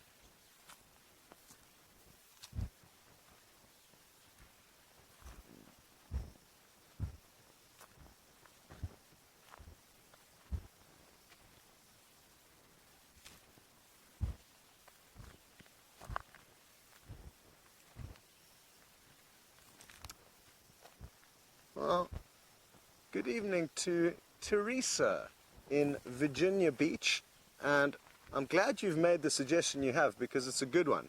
For those of you who were on the sunrise safari, you would have seen the yellow-billed hornbills mating and possibly looking for a home of their future offspring, and Teresa would like me to share that with Jamie and James and Brent, and I certainly will. Just so that you know, Teresa, it was on Central Road between Vulture's Nest and Hyena Road. So in that area, big marula tree on Central Road between Vulture's Nest and Hyena Road. But I'll be sure to pass that on to them. There were some great cavities within that tree that looked like they could in fact nest in. So that's a strong likelihood. That's something that could happen. Jeandre's just got tangled his antenna in a branch behind him. Please, can I show them, Jean-Andre? I can't resist. So Jean-Andre tried to come forward, and then you can see the antenna stuck in the tree over there. So that's what happened, and that's why he had to reverse all of a sudden. But on that slightly funny note, we are going to say goodbye. It is time for us to get back to the safety of the vehicle, but it's been so awesome having you guys on a bushwalk with us. Thanks so much to Jean-Andre for his camera work. It's not an easy job holding the camera steady for so long. Flies are buzzing around his face. He can't swat them away. He's got the backpack on, dodging trees. He's got a lot to deal with, so well done to him. And thanks so much for joining. We are going to send you back to James, who's on the vehicle waiting for you.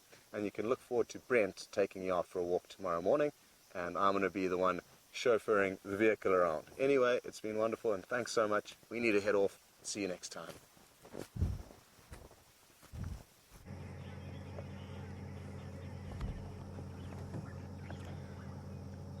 Well, hello again, and that was a highly entertaining hour spent wedged on a mystery log that popped out of nowhere and wedged itself under the front of the car. We were very kindly rescued by Brent, who had to bring us. I made a rookie mistake, something that you should never do, and I should never have done, but I left without double checking that the jack, the high lift jack that lives on the front of the car, I didn't check that it was still there, and it wasn't. So when we did accidentally find ourselves a log off the road where I was driving just to check something that I thought I saw that turned out not to be there, we wedged ourselves, and Brian and I were completely stranded for quite a length of time. Well, Brent very kindly rescued me. As you can imagine, it's something that you never live down, but he very kindly offered to give me driving lessons, which is obviously greatly appreciated at this particular time. Now, I did find something to show you, and a quick quiz before it gets too dark to ask you. Found a lot of it there, actually. Okay, let's try and have a look at it. It is a little bit dark already. It is poo. I touched it with my hands, and yet it looks a little bit like predator scat, but I'm touching it with my hands, and if I break it open a little bit, you can see there's strands of grass and roots and all things plant material based. It's about the size of that much of my palm. There you go.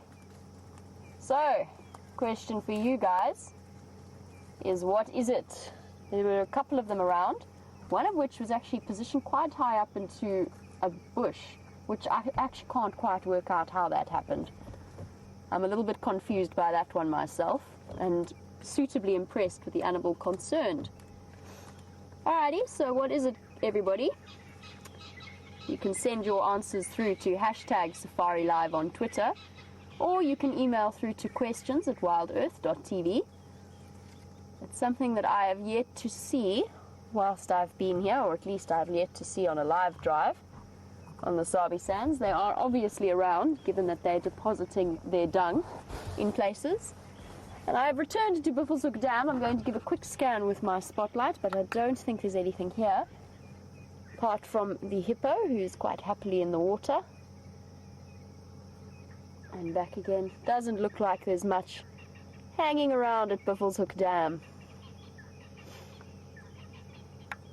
Nope.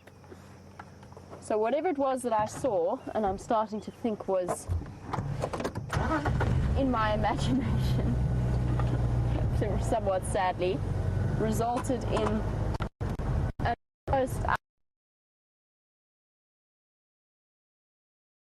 most, because I didn't have a jack. By the time the jack did arrive, it took us 2 seconds. All we had to do was jack the front of the car off the log and reverse it. Easy as pie. And that always goes to show how important checking your vehicle as a guide is. Not a mistake I should have made, but I did. And I was very lucky to have a rescue team, even if the rescue team thought it was hilarious and was laughing at me. It's fair enough. Probably was hilarious. And I probably deserved it. There's always a little bit of friendly competition between guides. So moments like that where you do need to call for a rescue operation can be frustrating. But Brian and myself were sitting there watching the sun go down and just thinking, you know, it might be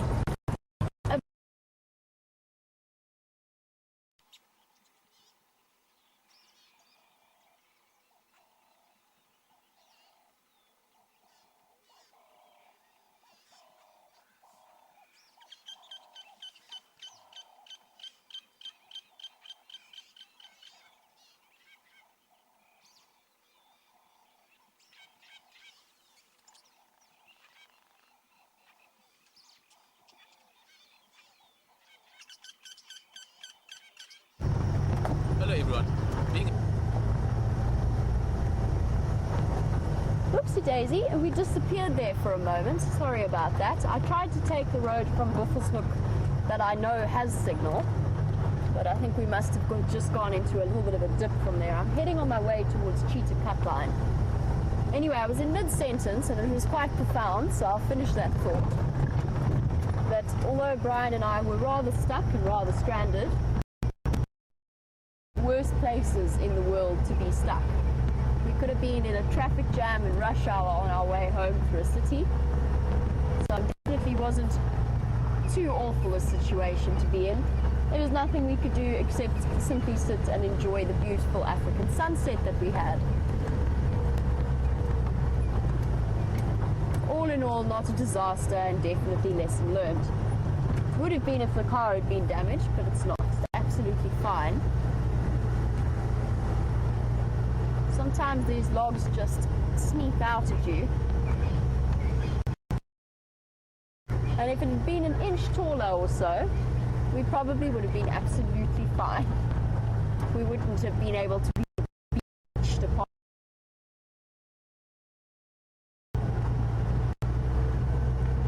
Oh well. But really good stuff is that we've managed to properly get the bushwalk going this afternoon. And I'm sure that Scott has been having an amazing time showing things that sometimes get passed over and missed when you're on the back of a vehicle. And that's really what walking is all about.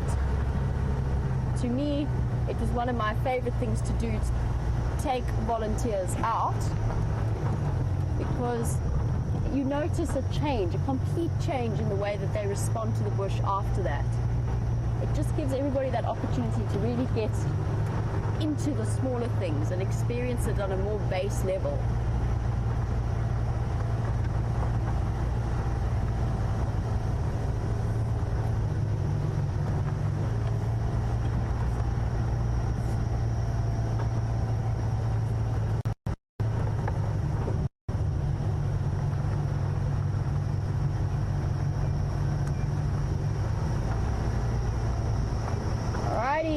Got some answers to our quiz, and Juana, Raisa and Pinky, you got it absolutely correct.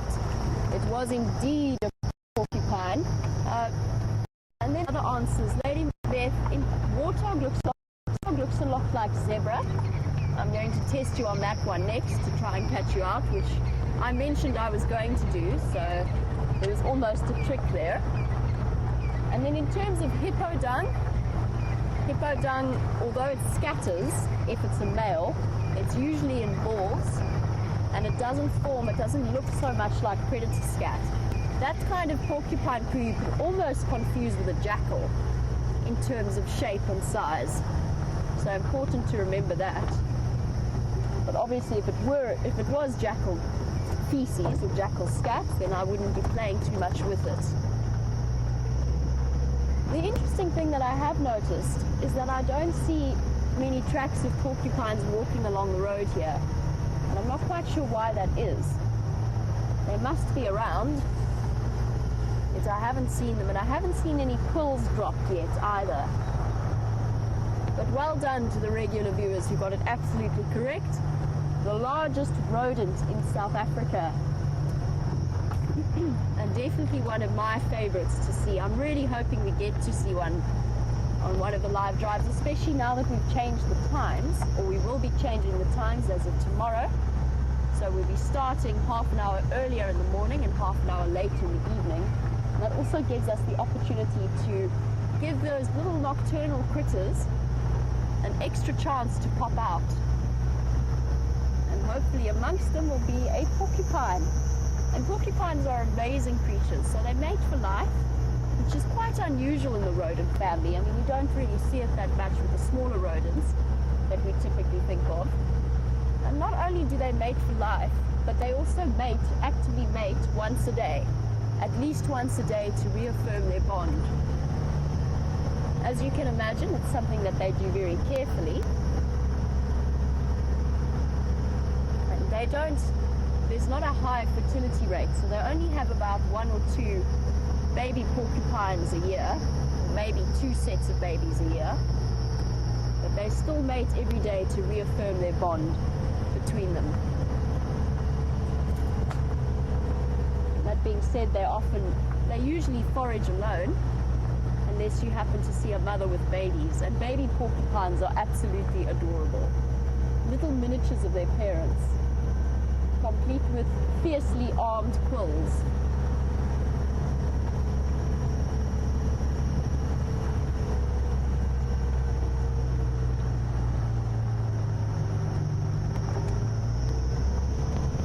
Interesting to see how, despite those defense mechanisms, it's a beautiful evening. A lot of porcupines do get preyed upon, and as some animals actually specialize in the preying upon porcupines, some leopards even specialize in it, and they have adapted very well to being able to loop around and get to their head rather than being at risk of being rushed by a porcupine with its quills up.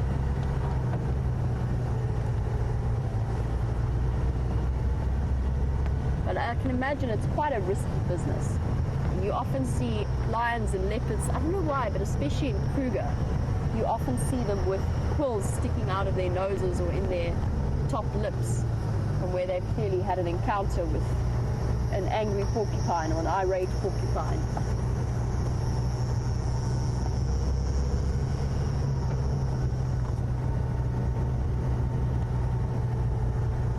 Beautiful sky.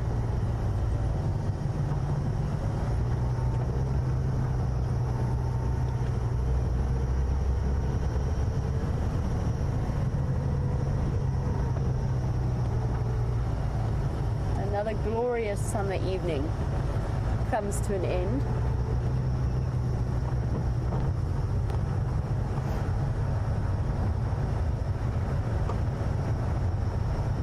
Drive along the easternmost border of Djuma. And we're starting to see, now that it's dry again, sorry Steenbok, didn't mean to catch you right in the eye there. We're starting to see, now that the rains have stopped, we had that first rain that really cleared away all of the dust and the haze, but it's starting to come back again now that we've had these long, hot days. And that's what imparts that incredible red that we see, the reds and the pinks of the sky, because those are the only wavelengths that can get through. The longer wavelengths get through the dust and, in this case, haze.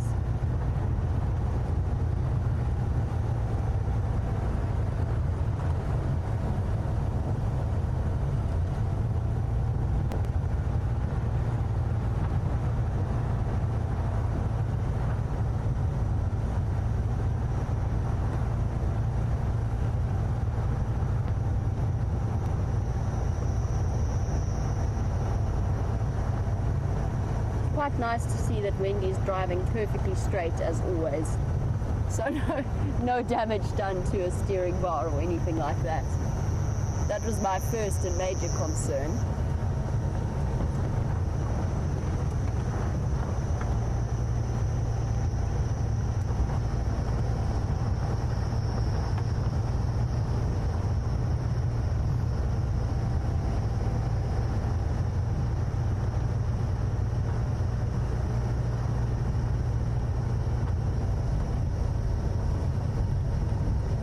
Another interesting update that I'm not sure if James has given, which I just heard earlier, is the fact that the Birmingham boys and the Matimbas have had not a clash, but they have encountered each other once again. The Birminghams moved all the way down to Mala Mala sometime this morning or sometime last night even.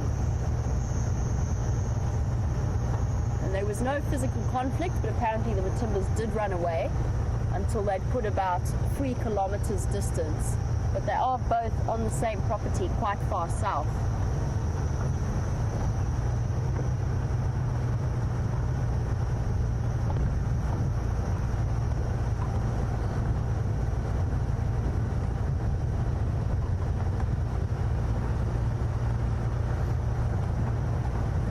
In terms of their clashes that they have, or that's happening between the Birmingham boys and the Matimbas, we've seen the effects on the prides with incredibly far-reaching consequences.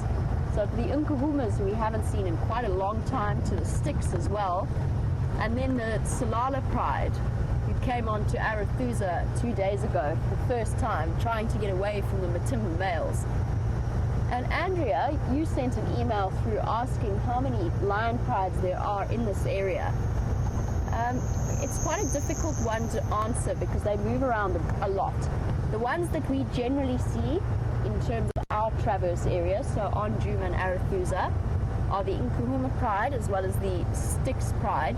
But the Sticks have got a couple of breakaway groups. So they've split up into, I think, 2 groups, sometimes 3, depending on how they move about. And then there is the Talamati pride and the Torchwood pride, who are more off towards the west and the section to the east of me, who I've yet to see. Oh, buffalo.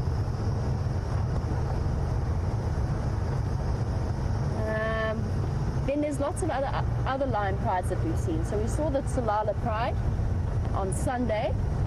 It's the first time I've seen them, and I think probably going to be the last time we see them for a while. I haven't heard any updates as to where they are now, but I'm sure that they've made a kill somewhere and they are happily feeding. But they're probably going to head back to their points of safety, which is to the south. And then from there, who else is there? There's quite a few. There's the Salati males of the north, a coalition of 2 big males.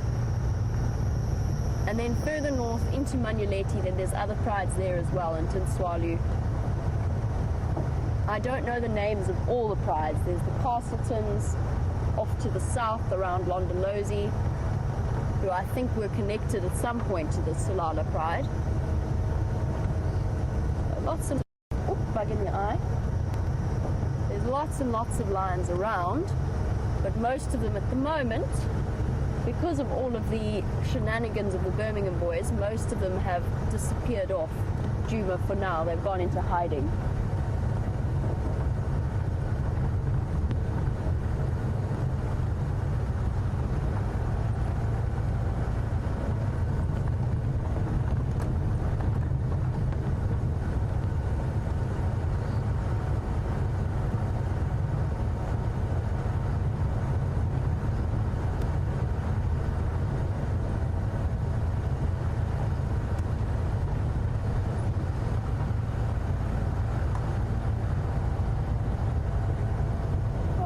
Well, the day did not go according to plan, but at least there was no serious damage done, and Brian and I got to spend a lovely afternoon, somewhat accidentally, enjoying the sunset, quite peacefully.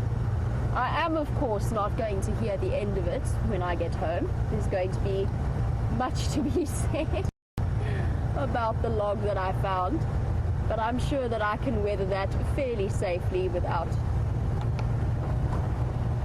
causing too much stress. There's an Ellie off to my right, which is why I'm stopping the car. Hello, big girl. All right, big girl. She's perfectly relaxed, though. She's just watching us in the dark.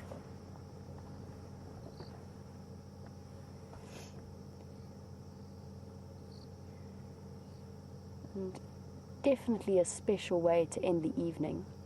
I don't want to cause her any distress, so I'm going to sit here and let her choose when she decides to move off.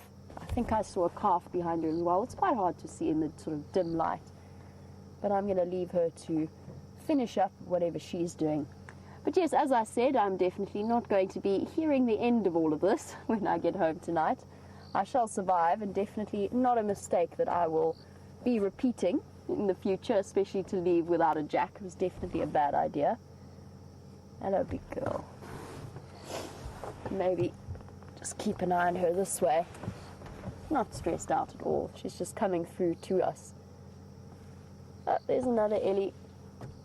Oh, we've stumbled into a herd. I'll turn my lights off so that they don't get stressed out. Anyway, so as I was saying, bit of a rough start or a rough end to the afternoon, but still wonderful to be out here. And thank you to all of you, as usual, for all of your questions and your interactions. We love to hear from you. And please let us know if you are a new viewer. We love to take new questions and tell you stuff that maybe our regular viewers sometimes already know, so we take for granted not to say. And a big thank you to Brian for his company during our time stranded and beached on a log. We had a wonderful time.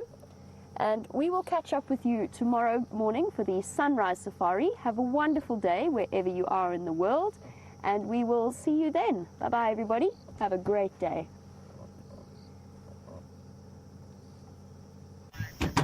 Hello everybody, welcome back to Riga, where we are just watching the dying embers of the day behind me.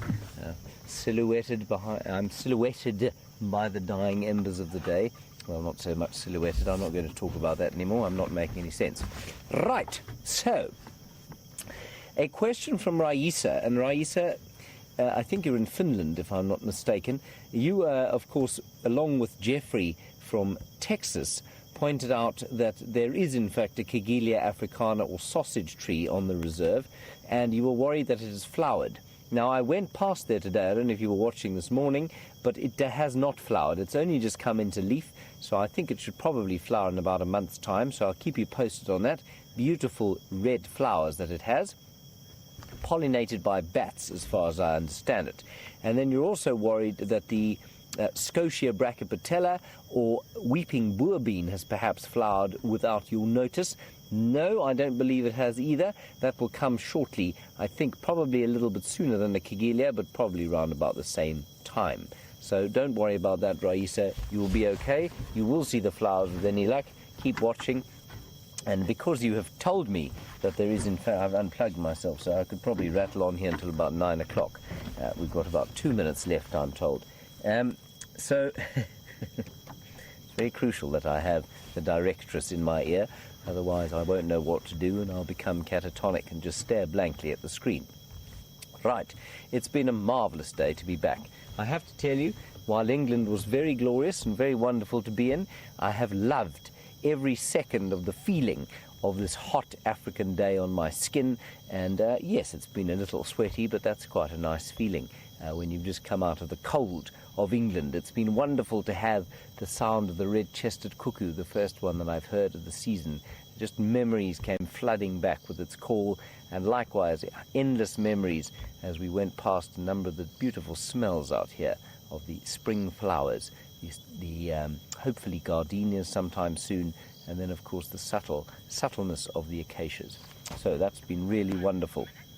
A big thank you, of course, to the magnificence that is Jessica and Kirsty in the director's box today. Thank you to Mr. Viam on camera. Thank you, Viam. I'm glad that you've managed to feed yourself with 2 bananas today. That's very important to keep your strength up. And, of course, a big thanks to the Bushwalk team of Brent, Scott and Jandre, and off to the other vehicle where Brian and Jamie held the fort for some parts of the drive. Thank you once again for welcoming me back. It's wonderful to be back in Africa, and thank you all for your time, for your questions and your comments. Mostly your time, of course. A lot of you watch and don't send through comments and questions. We love having you on board, and it's so wonderful that you enjoy Africa as much as we do. We're going to see you tomorrow morning, 5:30. Remember, it's earlier than normal, 5:30 for the Dawn Safari as another glorious summer day breaks here in magnificent Kruger National Park. Bye-bye. Stay safe and happy wherever you are in the world.